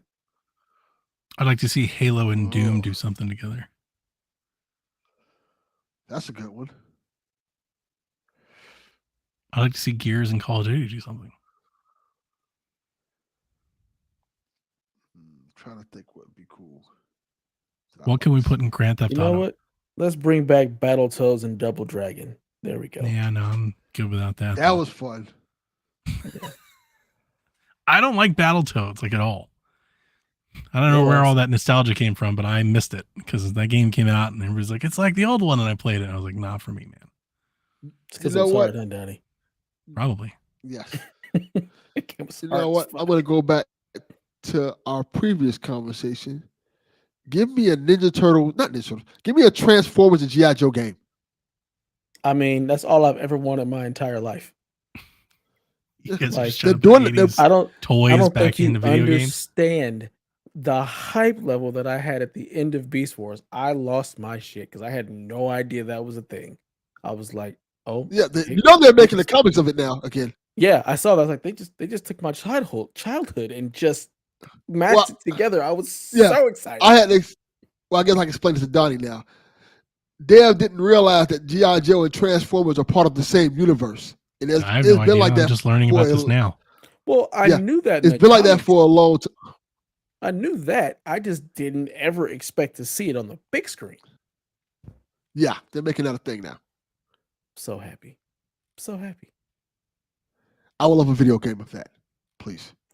That's I would like a good G.I. Joe video game ever. Like, there's never been a game. That too. Like, it seems like it should be so simple. The only one I played that was good was the arcade one that you can't play unless you buy one of those machines that I have in my house. the machine that I paid money for. Yeah. That was the only good G.I. Joe game I've ever played. Oh, man. I really don't have a whole lot outside of the shooters. We have like a Mortal Kombat Street Fighter game. You just smash them together. That'd be fun. I mean, if they could ever get the Street Fighter Cross Tekken stuff to ever materialize. We have like a GTA happened. Max Payne game. I just want Max Payne 3. That could be possible. If it was like GTA 5, but with like Max Payne. Sure. Or if there was a Max Payne like story in like GTA 6 or whatever. I was trying to think of things to put in GTA because I love GTA. I was like, what can we throw in there? But I would want like real life stuff thrown in there. Like if 50 Cent showed up in a GTA game or something, that shit would be wild. That'd be cool. I like that. Now you're cooking. But like I don't have like I'm trying to think of like what's the other game? GTA Blood in the Sand. Right. I'm honestly thinking I honestly think that we could see like Snoop Dogg in a Grand Theft Auto game or something one day. That was called True Crime Streets of LA. True Crime. Yeah. Right. But I think GTA could do something like that. But I'm trying to figure out what is a game that I can put in GTA. You put True Crime Streets of LA or New York into GTA, and then you bring Snoop and everybody else. There you go. Win-win. That's good. I was trying to think of an actual established like video game character. How about Geralt the Witcher in Assassin's Creed? Sure. It doesn't do a whole lot for me, but sure. Yeah. I don't think I like that. I think that'd be pretty cool. I'd rather have Johnny or V. I'd love, dude, if Assassin's Creed did a Cyberpunk game, fucking sign me up. I would lose my shit. That'd be amazing. That'd be great. Don't say Watch Dogs, Steph. You already know I'm already I know where you are, and it's not, and it sucks, and it's dead. Don't do it. Don't go there. Let's not go there. But it's not just Watch Dogs. Because if it's just Watch Dogs, Watch Dogs have to be good first. And it wasn't. Wow. Watch Dogs 2 is amazing. Is it? Because they're not going to make any more of them. they fucked it up by making Legion. They screwed it. I would love now we're doing Ubisoft. We got the juices flowing. I want a Far Cry game that's Mad Max. I like it. That is good. Or a Far Cry game that's Jurassic Park. Didn't we do that one on a show recently? I mean, that's just Far Cry Primal. So. No, it's not. Far Cry Primal don't have dinosaurs. And you had to shoot little bow and arrows and stuff. No, I want Jurassic Park. What they're doing with Avatar, but Jurassic Park. Well, it's 1,000 times better. I don't know what they're doing with Avatar, so. Well, we saw the trailers. It doesn't exist. Wow. Yeah, it does exist. That's when the Delvin hates. That is Delvin's hated at scale. Yeah. There's a lot of things you could do with Assassin's Creed. You can just like take like any killer, like put them in Assassin's Creed. And you do like Sisu. Have you guys watched that yet? No. It's really good. I have not watched that yet. It's really good. Huh. So you can watch things, Delvin. I watched like 3 horror movies this week. I think another one like tomorrow and this weekend. Which one's you Rampage. We'll save it for the pod one day. Okay, I watched a few of them. I watched the Resident Evil animated movie yesterday. I'm watching most of the right now. I'm watching like the new stuff because this Halloween I'm gonna watch a lot of old stuff. So I'm trying to get like this stuff out of the way. I watched like Smile and Megan and things like that. I watched both of those. I've watched The Blackening. That's on the to-do list. Evil Dead Rise. We It might be almost next. watched it this weekend. I've watched The the Blackening any surprisingly lot good? of horror movies. Because the trailer was really good. I enjoyed it. Okay, I want to see it. I enjoyed it. It's really good. It's cheesy, but I enjoyed it. I mean, that's exactly what it looks like it's supposed to be, right? Yeah. Sweet. Now we got 3 more questions. John 32 says, best duck, Gizmo, Launchpad, or Darkwing?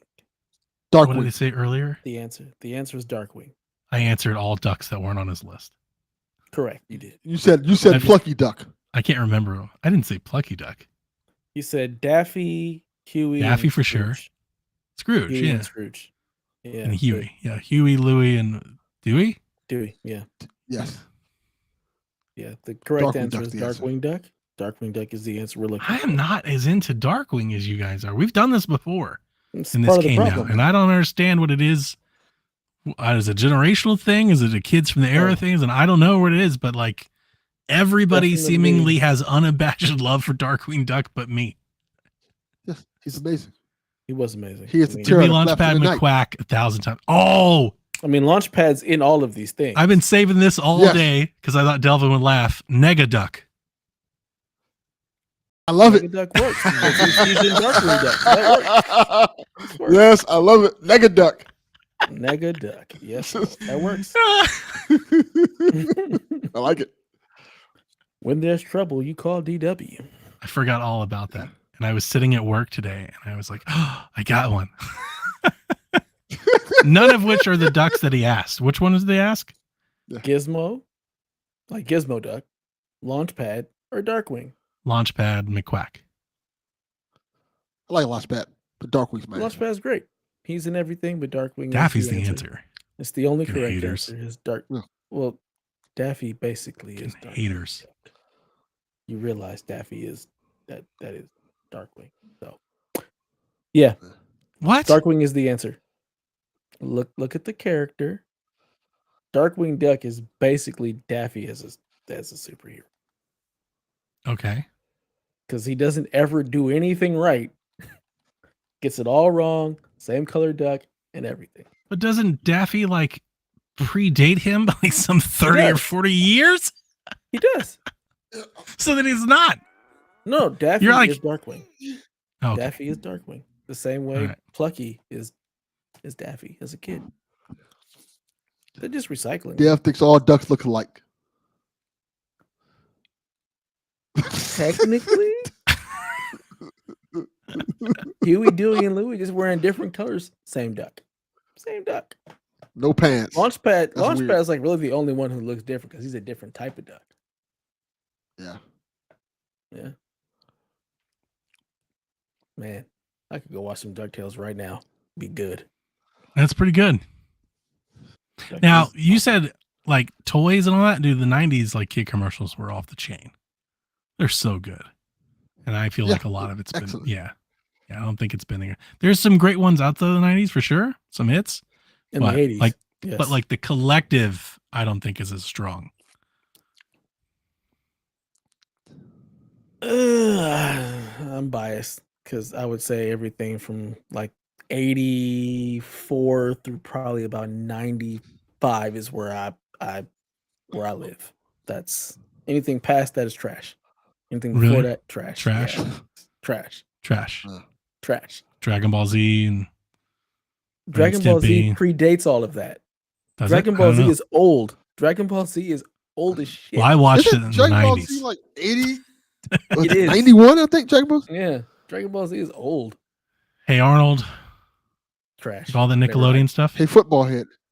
I I mean, love Hey Arnold. there's plenty of Nickelodeon stuff that's Rugrats. cut off. We cut off before like 96, man. Rugrats came out in like the early 90s. No, Not you the don't 90s get. Nick You was don't get to. Like we talk about the 90s versus the 80s. You're like trying to pick. And I fucking, just he's like told you every from we got 79 to 84, 1993. Like no, 96. man, what the fuck are you talking about? That's how it works. No, it's not. That's not how Exactly it works. How it works. How No, it works. I told No. you my stipulations, No. 84 through like 96. Animaniacs, Animax is fantastic. of course. Freakazoid. Rocko's Modern Life, No, Rocko's My Life is great. so good. can't get down with Rocco. Recess, Never. I've Recess is never good. seen an episode. Powerpuff. I do look Powerpuff Girls are cool. Who doesn't? Powerpuff. Mojo Jojo. So good. Mojo Jojo. Dexter. Dexter's Laboratory. I like Dexter. Johnny Bravo.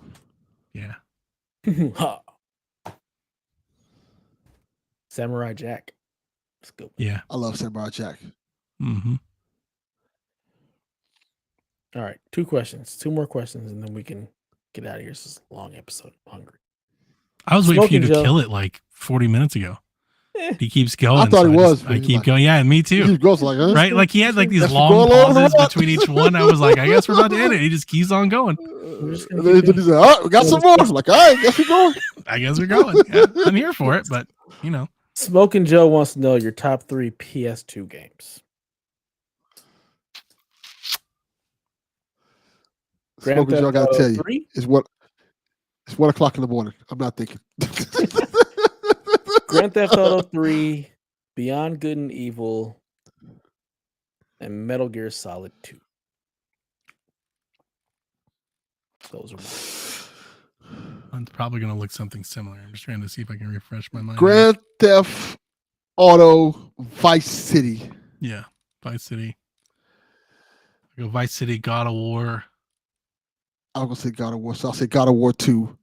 I'm thinking Snake Eater or Resident Evil 4. But Resident Evil 4 to me is more of like a Wii GameCube game than a PS2 game. So I'll go, I was thinking that exact same thing. yeah. I'll go Metal Gear Solid 3. All right. I will go for my third one. Surprised nobody said Shadow of the Colossus. I remember so many people loving that game at the I never even time, played it. and I just don't really hear about it anymore. Gran Turismo is a good one. Gran Okami. Turismo 3, actually, because 1 and Burnout. 2 are on PS1. Silent Hill 2. Ooh. I'm gonna give a personal favorite of mine. Then Not Metal Gear my Solid third 3. one that nobody Isn't that what knows it's except me. supposed to be? I don't know. I It's said your called favorite. Transformers: Call of the Future.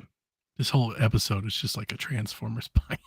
I just feel like we Yes. just keep finding ways to say Transformers over and over Because and over. Transformers is amazing. Is it? I don't think it Yes. is. Yes, it is. I don't think it's Yeah. that great, guys. It's Transformers still Call of going. Future. Like, how Still. do you think it's still going? And it started in the 80s. Like, it's still a thing. Nah, I was gonna say Devil May Cry. Not more than Metal Gear though. Dev. I'm looking it up Transformers right now. Call to the Future was a PS2 game that only came out in Japan. I'm looking That at was a like, Transformers what is game. this? That was a Transformers game with all of the 80s Transformers. This is like Man. cruel and unusual punishment. And I it was shouldn't be all in sub- English. I shouldn't be subjected to this. You should. We're doing you a favor. You're You're not. getting Transformers culture. You need this in your life. Yes. I will shout out NFL 2K5. It's fucking That's awesome. a good one. So damn good. The best. Not only did they come out and make a better game with better production, better visuals, better gameplay, it came out at half the goddamn price. I would die to see a company do the same thing today. Not a chance in hell anybody does anything remotely close to what they were doing. 2K The was reason why here that game for was it. half price. Wasn't that Huh? good? Can't topple Madden. It was great. Oh, it was I like so much better than I like Madden. Everybody knows that. That's a This- universal this- truth. This lets me know that you're not a Madden player. You don't really understand. I Madden. have played infinite Don't amounts of understand more Madden. Madden than you ever have. You've- I don't think that's true. Actually, I do. I do think because that's true. that was like all I played from probably the original just Madden football on Genesis, all the way through PS4 Madden, like tons of Madden. That's Which Madden? all Because I've been talking Evan to you Dev for like boys almost play. 10 years and you never say Madden. because that's around when I stopped playing. It was around when I met you because I stopped hanging out with Dev's boys. Like we couldn't get Look at him. He's together. like, I met you and I stopped playing. And I gave This up is- on Madden. This is your That was fucking around when I fault, stopped Donnie. playing. You've ruined Your Madden. fault. Not your fault. But I've played so much Madden. So have I. If you were gonna say 2K, 2K5 is better than Madden. 2K5 is trash. 2K5 is what got Madden to pull their shit together because they actually had real competition for the first time. The only reason it was competition was because it was dirt cheap. None of That this was the only game reason. The game wasn't breaker good. shit that they were trying to do. Like 2K5 was the shit. Nah, it was Game shit. Breaker sucked. Game NFL Breaker Game did Breaker was suck. terrible. That was Yeah. terrible. NFL Game Breaker was the worst.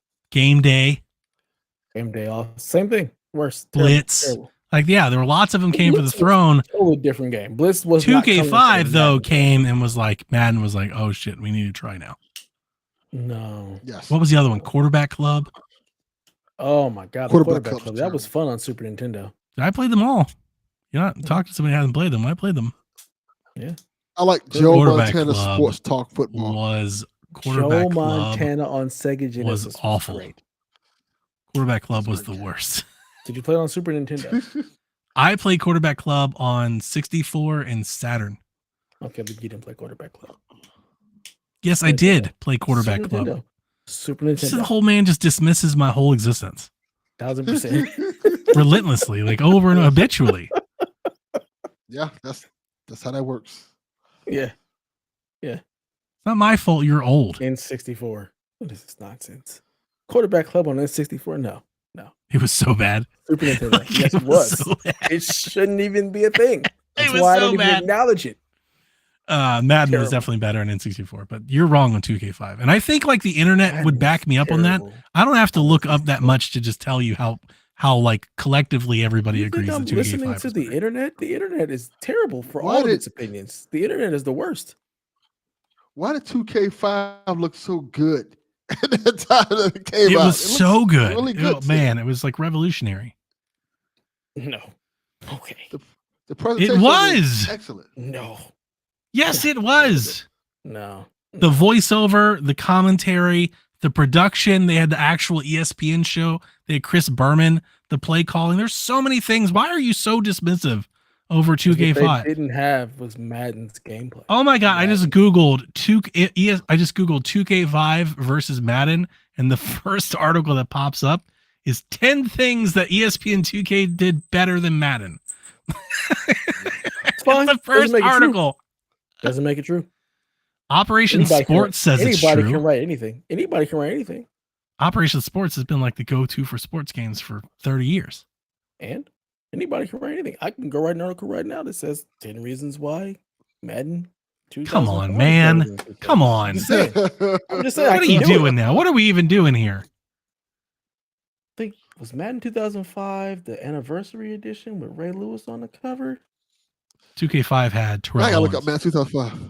Terrell Owens. 2003 then. T.O. I don't know why. Yeah, I don't know where somebody got to hate. Like, I don't hate Madden. I love Madden. But 2K5 was 2005. The Yeah, business. Ray Lewis on the cover. Not T.O. Ray Yeah, Lewis on the cover. That was the anniversary edition. I still T.O. have was on that the Madden. cover. I have a copy of NFL of ESPN 2K5. And it has Terrell I'm Owens on talking the about the Madden 2005. Yeah, no, yeah, that you're is right. the anniversary edition with Ray Lewis on. I the heard you cover. say two. I heard still you. I have thought you that. said 2K5. My bad. I would never say 2K5. I think you I did. know though. better. No, I didn't. I said Madden 2005. I said, is that the one with Ray Lewis on the cover? Hmm. Okay. Great game. So good. I'm even looking at Had- screenshots. I'm like, man, Oh how my much god! better That was also this? had the retro version of Madden in the game as well. Oh god. It's beautiful. The only thing it was missing was Transformers. They put Transformers in it. Lost his That's damn right. mind. now we're talking. Right? Yeah. Madden got a Optimus 91. Prime quarterback. Got a 91 on Metacritic. Just fantastic. Madden 2005 was amazing. Amazing.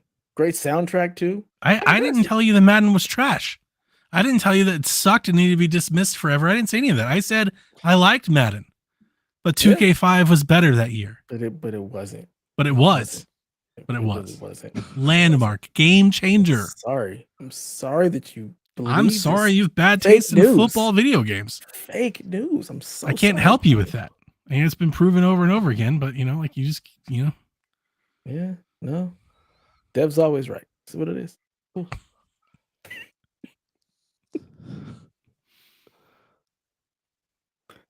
All right. Final question. TPR says favorite arenas or stadiums in sports? the Jake, The hell is the Jake? Cleveland Indians play. It's called the Jake? Jacobs Field. Oh. Jake from State Farm. Call it the Jake. Call it the Pants Arena.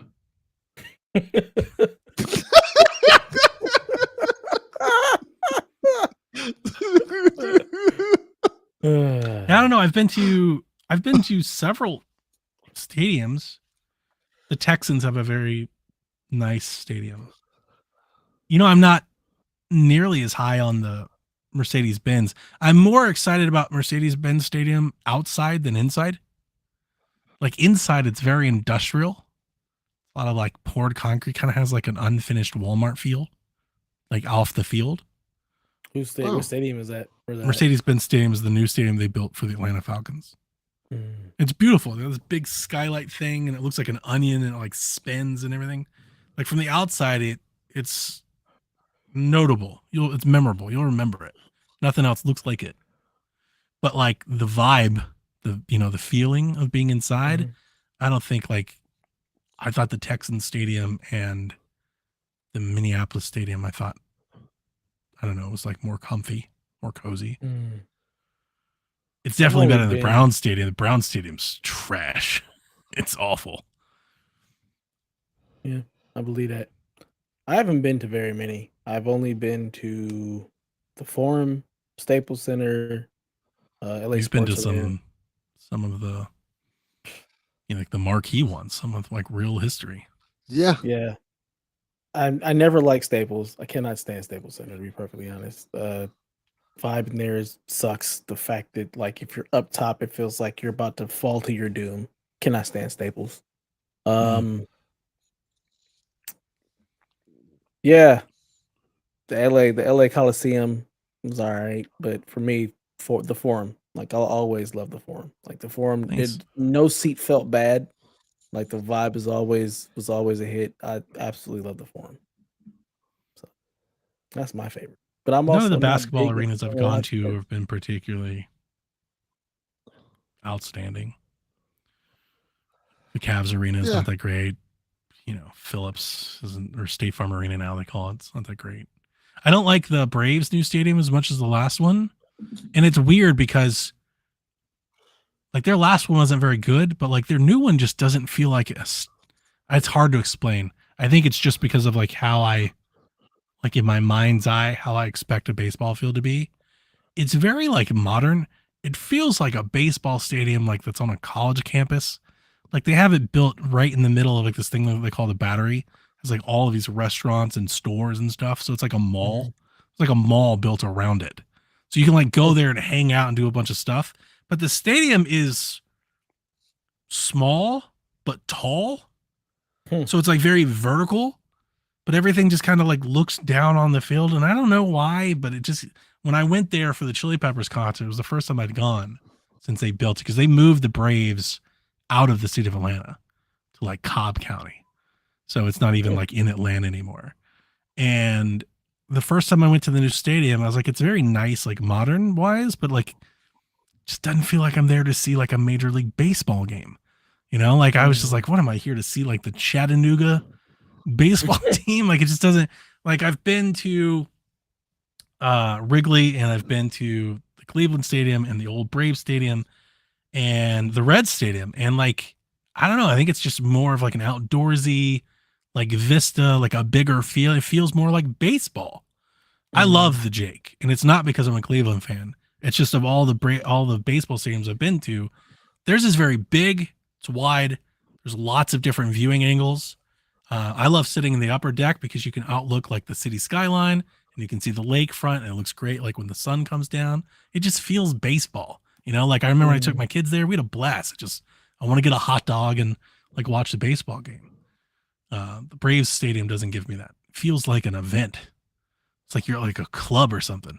I don't know. It's just not my thing. I think younger people probably love it, but for whatever reason, when I go there, I'm like, this is baseball. Like we need to have like, like AM radio and like peanuts and stuff. They're like got a fucking club over here. There's like thumping music over there. You can go to the mall here. I'm like, what's happening? Yeah, that definitely sounds weird, especially since my only takes on baseball stadium is Dodger Stadium, which it's on a hill surrounded by nothing. And then Angel Stadium, which I've only been to, I think, twice and can't tell you a thing about it. Don't remember it at all, really. I think I appreciate an old school feel when it comes to baseball. Like if I go see a baseball game, I want that feeling.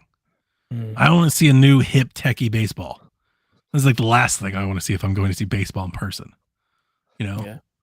If I'm being drug out to see baseball in person, I'm already upset that I'm there. So, damn, Dev.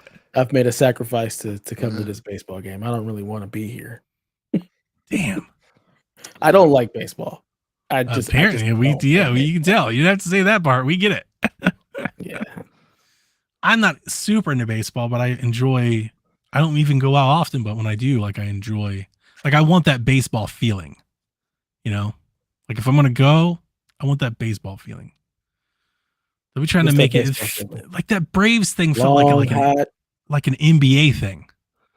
It just felt like, I don't know, like too modern than it needed to be. It's just not what I think of when I think of baseball. Maybe that's baseball's problem. Outdoors, the sun's beaming down on you. You got a brew and a hot dog and some peanuts. That's smell baseball, feel baseball, see baseball. Like I want that baseball feeling. Like if I could go to like one of their Field of Dreams games, that would be like the ideal baseball experiment. Like, yeah, like this is baseball.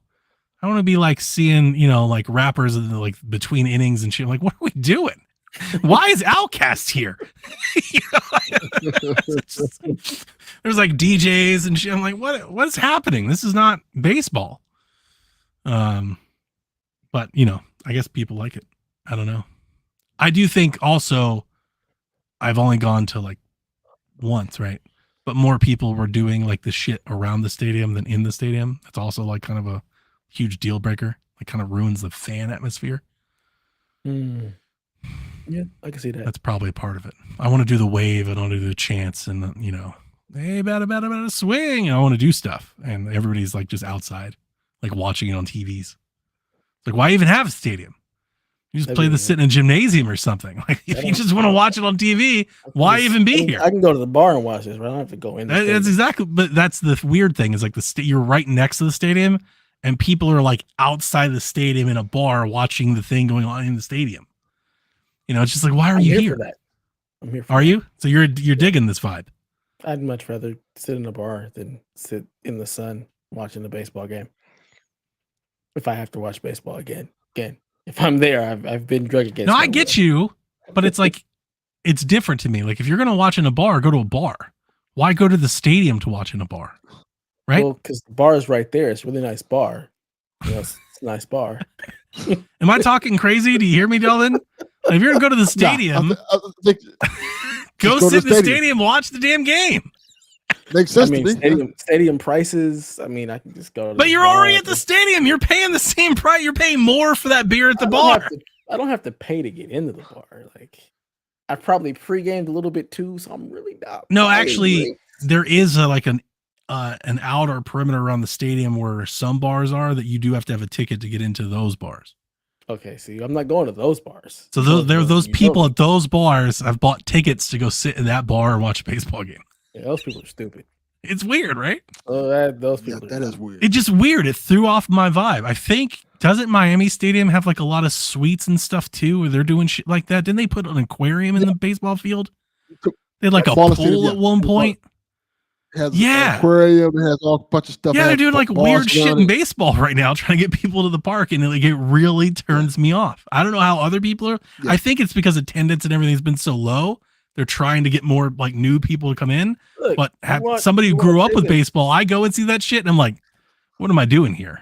Just give them back. I want to go home now. You want people to come watch baseball? Give them back the roids. Let's just. Oh, I'm on board with that. Yeah. Let's do it. Get the dingers out the park. All right, let's go. Mm-hmm. It's good stuff. Works for me. Get a wake up now, Devin, or you want to tell us about your stadiums? I don't give a fuck about these stadiums. Dude, the Dolphins stadium sucks. Do they still play at the Orange Bowl, or do they build their new stadium? The Orange Bowl is now Marlins Park. They The Orange play Bowl is in huge garbage. they play in what is it called? I can't remember the name of the stadium right now.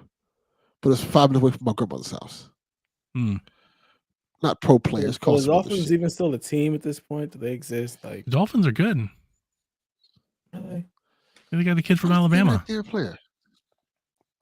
playing quarterback for them. He's like a Heisman winner. Tua, yeah. Tua Tagovailoa. I feel like being a Heisman winner as a quarterback doesn't mean anything. It means you're gonna suck. That's not always true, but it can be It's true. not always true, but it can be true. More often Can than be not, I true. feel like. Johnny Football. he was something. Yeah. That's right. Yeah, Y'all he's got something Tyreek good. Hill. The Dolphins got Tyreek Hill. That's Dolphins are Rock good. Stadium. I think people are like Are they? picking them to like come second to Buffalo in their division, right? Like they're a I mean, Yeah, popular that's pick. correct.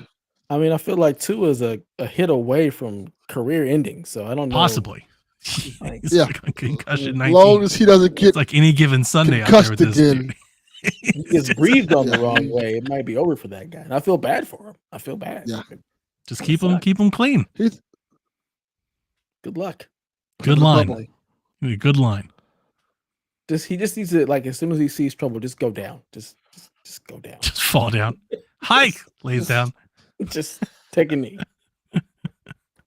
I was a coach would be like, listen, if anybody touches my quarterback, you're all fired. Get your shit together. Yeah. Okay, that's gonna do it for this ridiculously long, absurd episode of Play Some Video Games. It's 3.5 hours. That's your fault. Because I just felt like keeping it going because we had some ridiculous questions and I felt like I'm here for the hangs. Yeah, Sweet hangs. I needed the Good hangs. I needed this. So yeah, hope you guys enjoyed delving into half sleep. Yes. And until next time, play some video games.